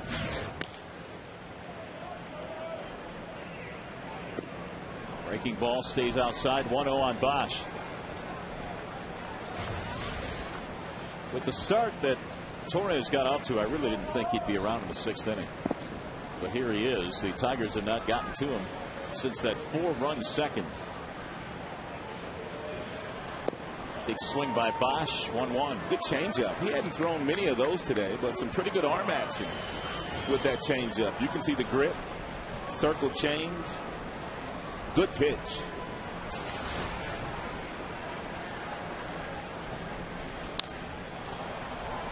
In the air to left. Juan Pierre coming over to end the inning. Tigers get a hit. Strand a man. 6 in the books.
Well here against the Chicago White Sox, and Bonderman told me he's been throwing this slider since he's been in Little League, but after the injury he had to figure out the right speed to throw it at, and he's found that good speed today, and you're getting a real good look at it here.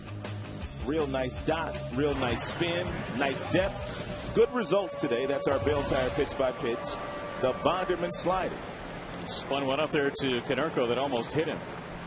Konerko leading off the 7th inning. Tigers lead 5-0. 8 groundouts, 5 flyouts, 5 strikeouts for Jeremy tonight. Swinging a drive deep into left field, way back, and the White Sox are on the board.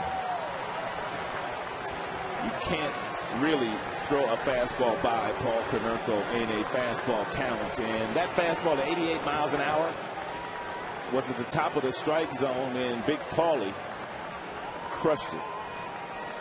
What a year he's having.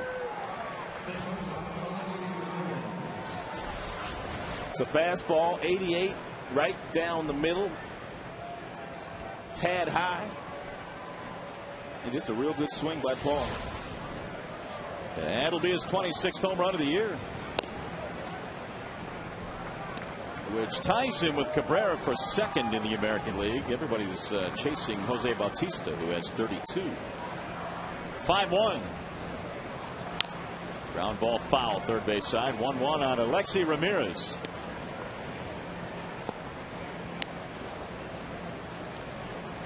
Oh for 2 in this game. Ramirez trying to extend his hitting streak. It's at 9 straight.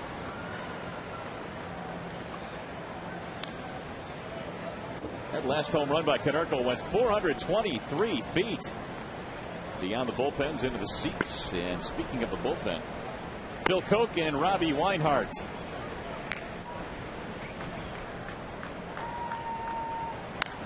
There's a high fly ball left field, back toward the corner it goes. Rayburn, will he have room? Yes, right up against the wall. Foul territory. 1 out. Bondo might be tiring just a little bit after closing in on 100 pitches. That breaking ball with 2 strikes was a hanging breaking ball to Ramirez, and I'm sure that's why Avila is out talking to Bondo right now. Has to make sure he gets that ball down, but real nice concentration here by Rayburn.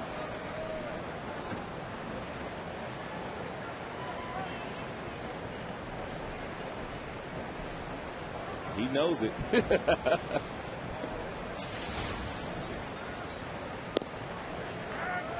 0-1 on Kotsay. Mark Kotsay is 0 for 2, fly ball, and a bounce out.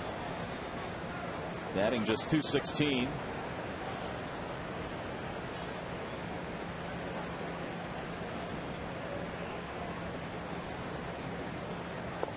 Kotsay in his career has been hampered by back problems. In fact, he had back surgery last year. And Kotsay now just 4 for his last 37 at bats. The 1-1.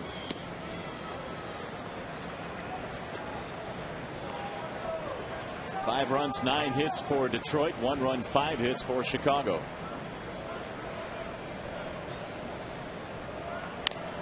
That's pulled to second base, right at Will Rhymes.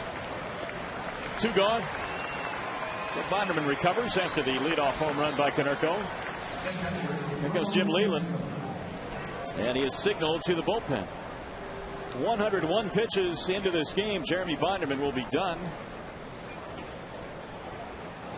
And the skipper goes to the bullpen. So we have a Wallside Windows pitching change. We'll be back.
For the night, he can share a laugh now with Justin Verlander because of these numbers. He pitched really well today.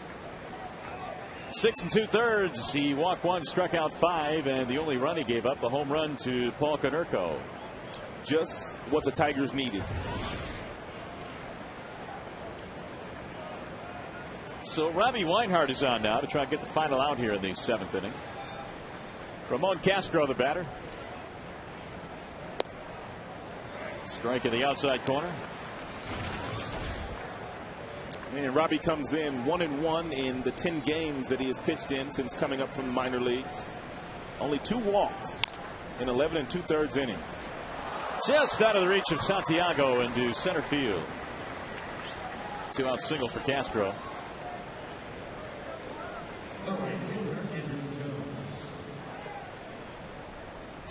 And Santiago, I believe, was playing toward third base, and that ball right up the middle.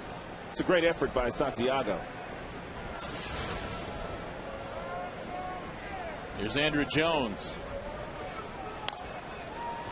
Little squibber to second base, and Rhymes throws him out. Inning over. Reinhardt's got a real power sinker. They get a run on the home run. It's 5-1. Stretch time.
They had 2 hits, 3 doubles, a walk, and ended up scoring 4 runs, and that gave them a pretty good margin of error early on in the game. Johnny Damon has had a big night here in the nightcap, 3 for 4. Jeremy Bonderman, though, the big story. Bonderman going 6 2/3 and striking out 5, allowing just 1 run. And so the Tigers bring a 5-1 advantage into the bottom of the 7th inning, where a new pitcher has come on now for the Chicago White Sox. Torres is out, and Linebrink is in. And Linebrink also pitched this afternoon. But he finds himself pitching at the front end of Ozzie Guillen's bullpen these days, not the back end of the bullpen, where they've got J.J. Putz, Matt Thornton, and Big Bobby Jenks.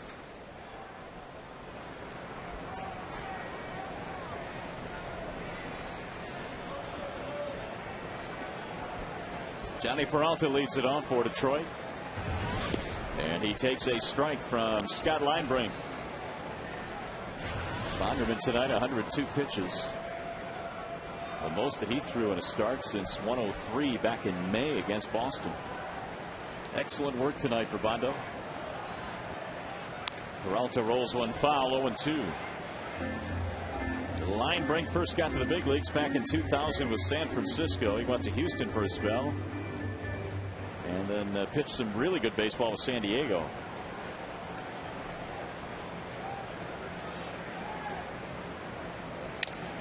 Broken bat, pop up, left side of the infield. Vizquel, 1 gone.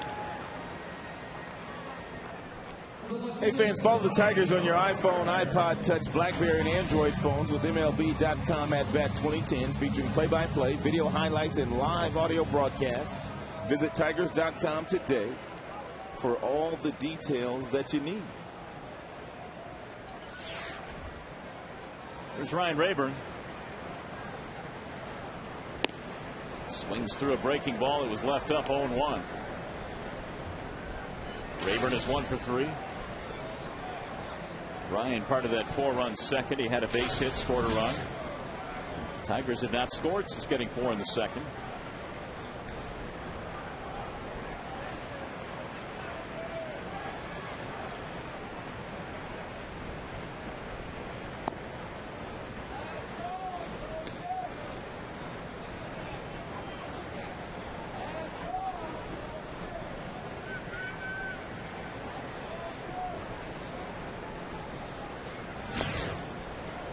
Linebrink has made 70 or more appearances 4 times in his career. He's been with the White Sox each of the last 2 years. This is his 3rd season in Chicago.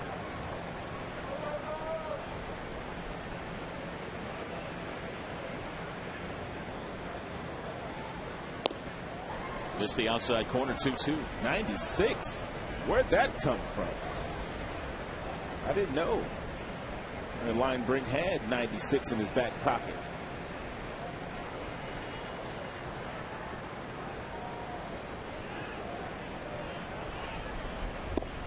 We try to hold up. Rayburn is chewed up for strike 3. And there are 2 gone. We're here at Comerica Park in downtown Detroit on a beautiful evening for baseball here tonight. Tigers leading at 5-1. Mario Impemba, Rod Allen, glad to have you with us. Brady Kleiman producing. And Mark Isofano is our director tonight. As the Tigers are hoping for a split in this doubleheader. Here's Avila. Alex had an RBI double off the starter. Torres back in the second.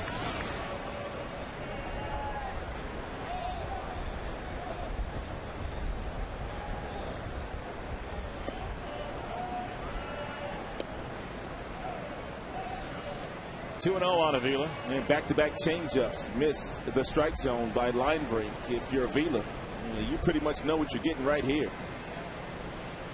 Fastball. And he rolls it to third. Vizquel gobbles it up.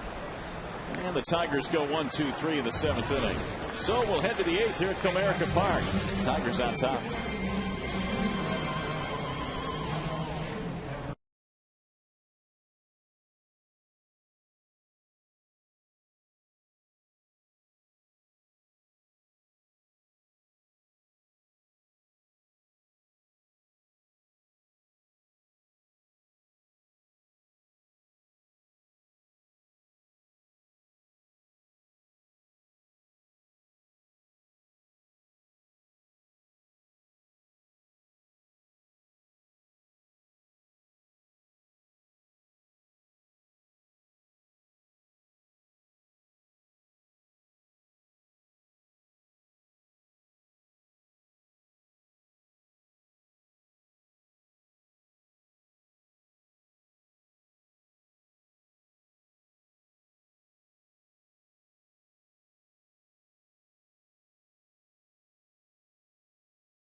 to you by your neighborhood Spartan stores. To find your location, visit turntospartan.com. Back here at Comerica Park. And we have a defensive replacement now for the Tigers. Don Kelly will take over in left field for Ryan Raber. Gordon Beckham, meanwhile, will lead it off for Chicago here in the 8th. Tigers lead by 4, 5-1. Robbie Weinhardt got the final out in the 7th. Back to work here in the 8th. First pitch in for a strike on the inside corner, 0-1. Beckham is 0 for 2. Weinhardt has got a really nice sinker ball, and the velocity is pretty good. It's about 90 to 93 with some real good movement in. We've seen him break quite a few bats since coming up from the minor leagues with that heavy sinker. Here it comes.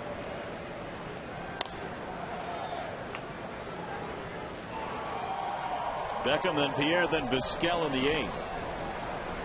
But you have to be impressed with the fact that since Weinhardt has come to the big leagues, he throws a lot of strikes. He does not usually get beat by walking people.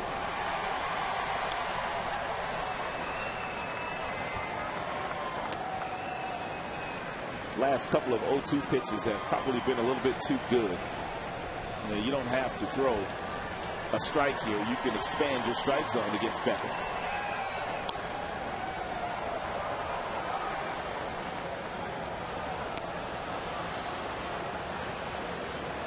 "19 games with Toledo, a 1.98 ERA.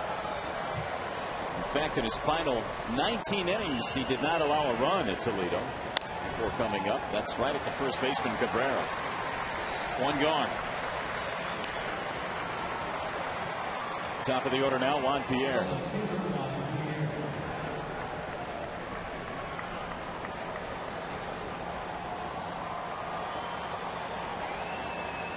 Pierre got his hitting streak to 10 straight with a base hit back in the 6th. 6 hits tonight in the nightcap for Chicago. That's it. And strike 1.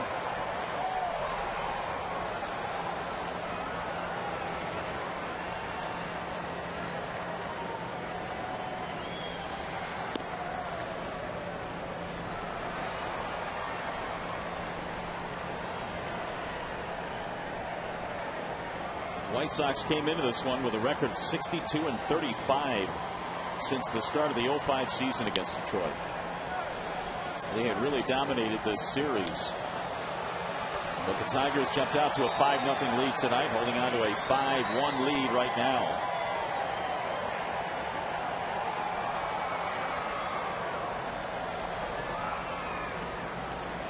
The 1-2 way high, 2 balls, 2 strikes. Bonderman started, went 6 2/3 before giving way to Weinhardt in the 7th.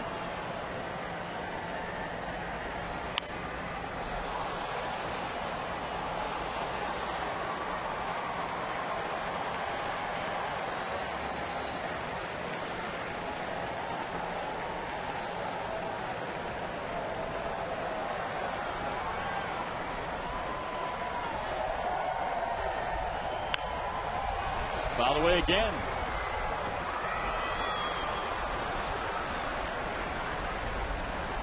Tigers have spread their offense around tonight. RBIs for Rhymes, Damon, Avila, and 2 for Bosch.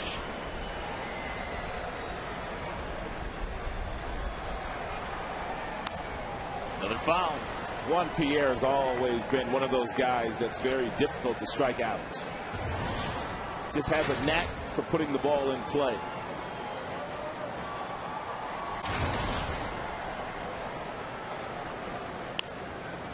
And a little pop-up caught.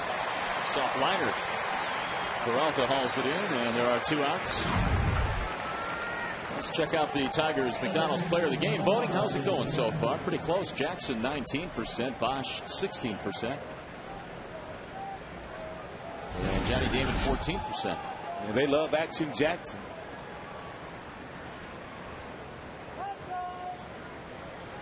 Here's Vizquel. Ground ball right side and under the glove of Cabrera. That's going to be another hit for Vizquel. Give him 3 for this game. Let's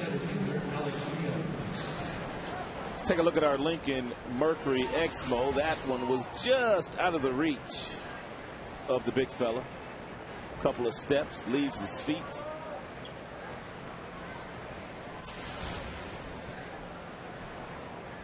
Seven hits for the Chicago White Sox. Strike one on Alex Rios.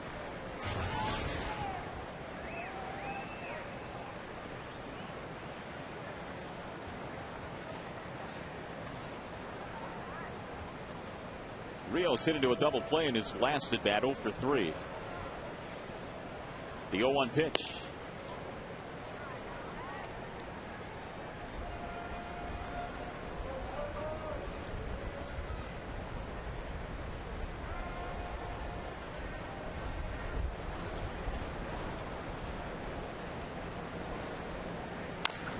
On a line, caught by Rhymes. Hit it hard, but no dice. They get a hit, strand a man. Santiago Jackson Rhymes coming up.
The 8th inning here. The Tigers got 4 in the second. So far, that early scoring has held up in this one. And we have a new pitcher on now. Tony Pena is in for the Chicago White Sox. He's done some pretty nice work out of Ozzie Guillen's bullpen, whether pitching early, whether pitching late. He has kind of just been that guy that has kind of eaten up some innings for the White Sox to the tune of 54 1/3. He's another hard thrower. Ozzie Guillen has a lot of hard throwers in his bullpen. Just about every single guy is 95 miles an hour and above. So Mr. Pena ready to go to work. It'll be Santiago leading it off, then Austin Jackson, and then Will Rhymes. 5-9-0 for the Tigers, 1-7-1 for Chicago.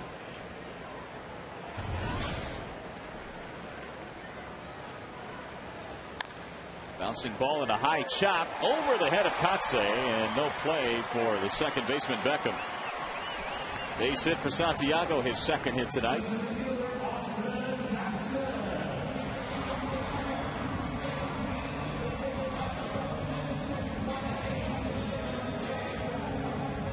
Beckham showed some range just to get to that ball.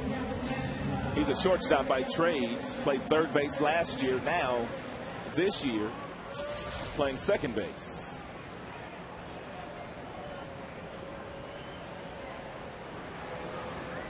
Ten hits for Detroit, and Jackson is up there.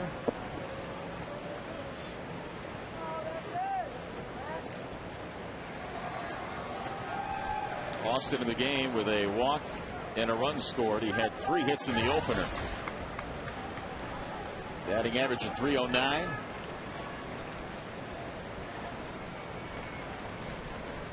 showing bunt, takes it high. It's going to draw the third baseman Vizquel in. He was not playing for the bunt. Yeah, most managers like to get that 5-run lead late. Get you out of grand slam distance. 4-run spread as we speak.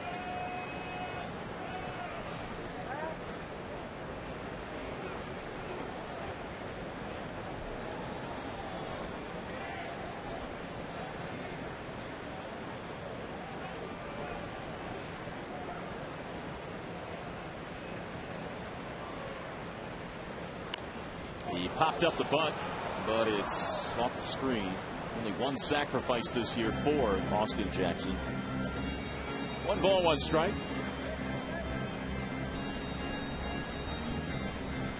Triple box today.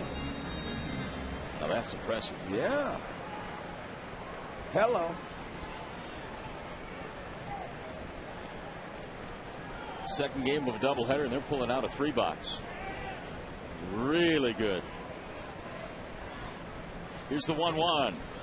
Bunted toward third. Pena throws it away. Santiago might score. They're going to send him home. Nobody covering home. Santiago is in, and the Tigers make it 6-1. On the first attempt by Jackson, it looked like he was bunting for a base hit. On the second attempt, he did everything the way that you're taught to do it. Ball at the bottom of the strike zone, you bend your knees, that way you get down with it. Real good concentration. You could see this one coming when Pena picked it up and threw from the sidearm angle off balance.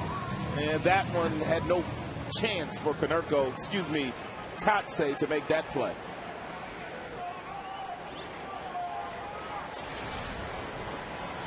They're going to rule that a single E1, no RBI.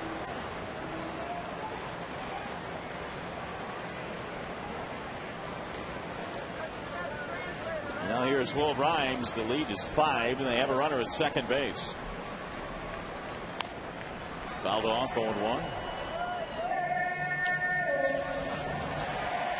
Looked like Austin missed first base, jumping right over it. He did not want a collision with Kotsay, so he had to scoot back to touch that base. And he found his way to second. Rhymes wasn't showing bunt on that last pitch, nor is he on this pitch. 1 ball, 1 strike.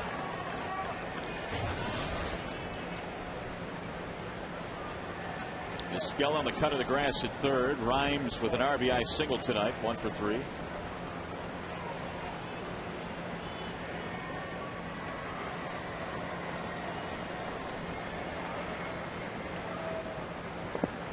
And the 1-1.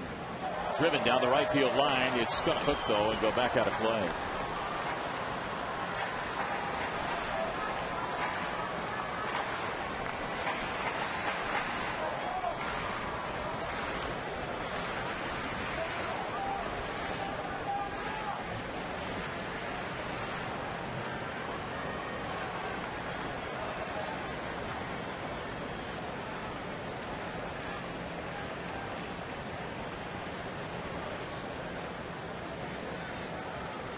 Here's the 1-2.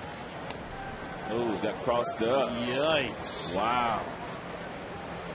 Dangerous. That happened to one of the Tiger catchers the other night? Or was it somebody else? Was it the Tigers catcher or was it Boston's catcher? Castro has a little stare out there. Yeah. No words needed with that stare.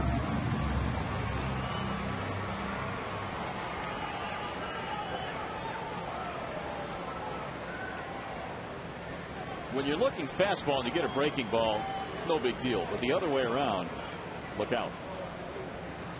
Lucky to get glove on it. Castro was able to make the play. Field it, I should say. Catch it. Kotsay will secure the out there with the runner moving up. Let's check out Johnny Damon's night tonight. Bat still a little bit crispy, but you wouldn't know it by the way he's swinging the bat. hanging fastball from Torres, the starter, early in the ball game. He doubled over the head of Jones. And then a couple of singles and a couple of other plate appearances here. One in the 4th and one in the 6th. 3-hit night for J.D. Infield in now, and a bouncing ball hit to the right side. They're going to try and score him. Throw to the plate. Tag. Safe. The only way that you're safe on that play, with the athleticism and the quickness that Beckham, the second baseman, got rid of that ball, is Jackson was off as soon as this ball hit the dirt. He's coming on contact and got a great break from third, and anything less than a great break and he's not going to make it. And Mark Carlson, home plate umpire, right there all over it. RBI for Damon, his second of the night. He's aboard of the fielder's choice. 7-1 now, Detroit. And Cabrera takes low and away. Jackson scores 2 more runs this evening. And Johnny gets his second RBI.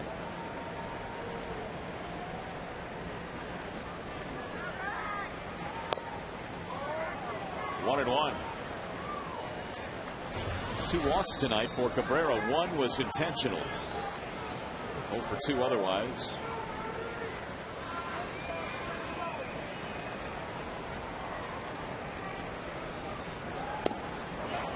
One and two.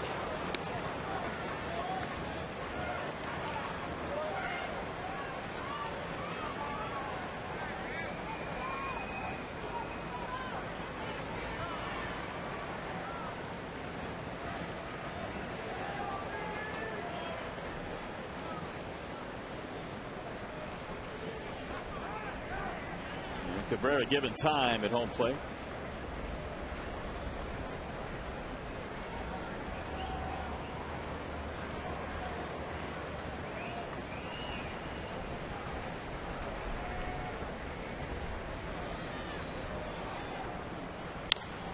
Grounded toward third, foul ball.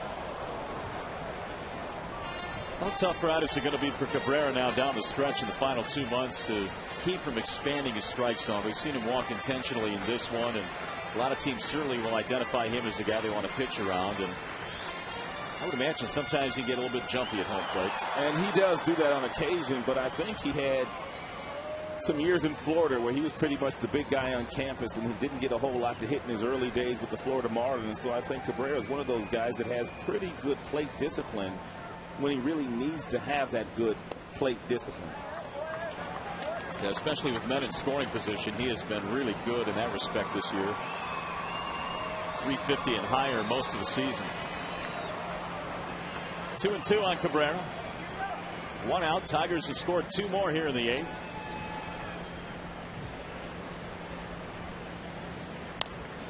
Fouled away.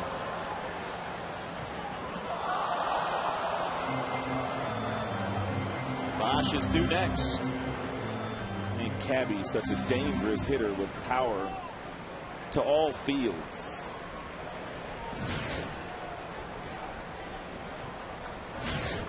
That guy there's got some power too.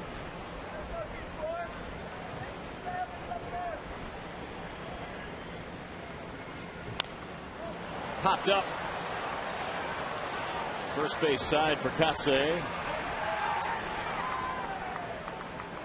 So he's second out of the inning. Well, if you look at Miguel Cabrera, batting average, home runs, and RBIs, consecutive seasons, and leading the Tigers, there's some heady names on that list. Yes, there is. You're talking about the Heilmans and the Crawfords, Hank Greenberg, Storm and Norman in the early 70s. Cabrera leading in those categories last year and doing it this year.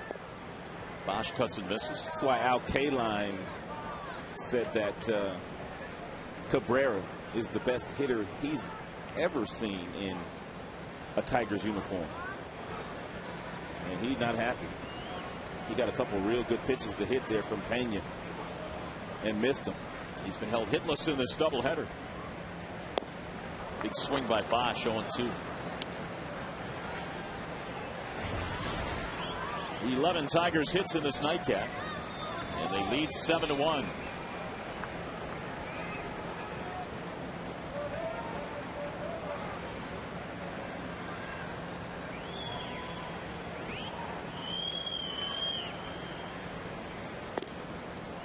One and two.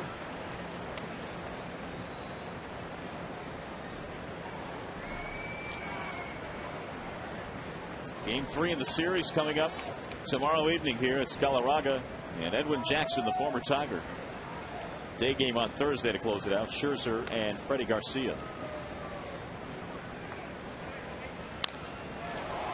To left field, Pierre ending the inning. Tigers get 2 more though as we go to the 9th inning. It'll be Konerko, Ramirez, and Kotsay.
Seven to 1 in favor of the Tigers as we go to the 9th. Last call time now for the Chicago White Sox.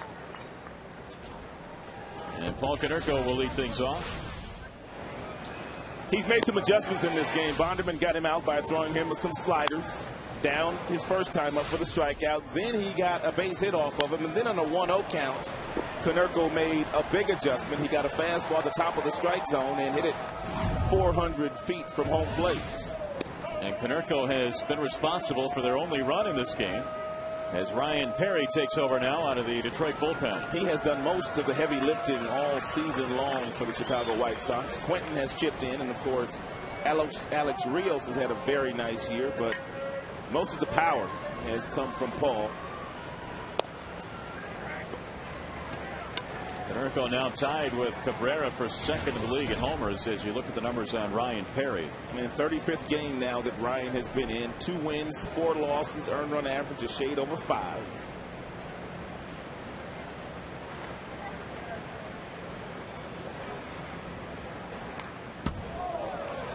One and two on Konerko. That's a perfect example right there of a hitter looking for something off speed and couldn't hold up on the fastball.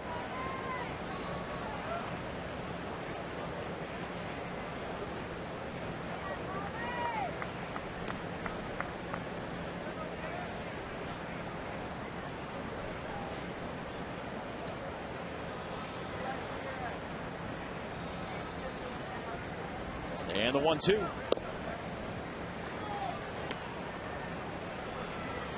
Bonderman started, was marvelous tonight, gave way to Weinhardt in the 7th, and now Perry here in the 9th.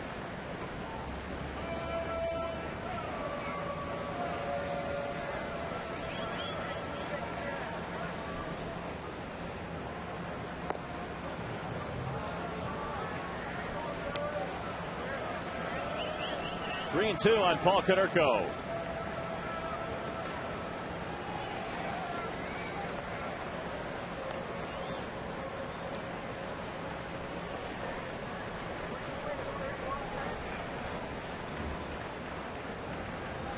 And the 3-2 pitch. Swing and a miss. Perry dusting him off, and one gone. Mid-90s fastball, right around the belt buckle. And man, I've been a little bit outside, but too close to take with 2 strikes.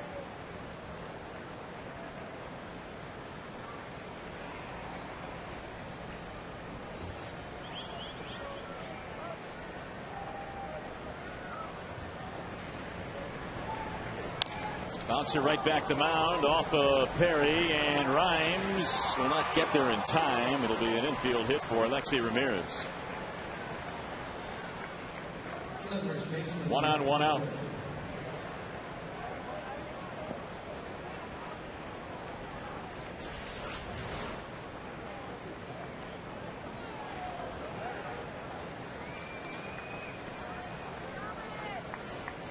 He's gotten about what?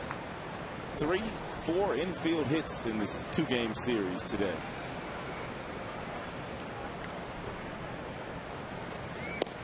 Looks like he has 3 or 4 gears as well. He can really pick him up and lay him down. Alexi had a pair of infield, actually 3 infield singles in that first game.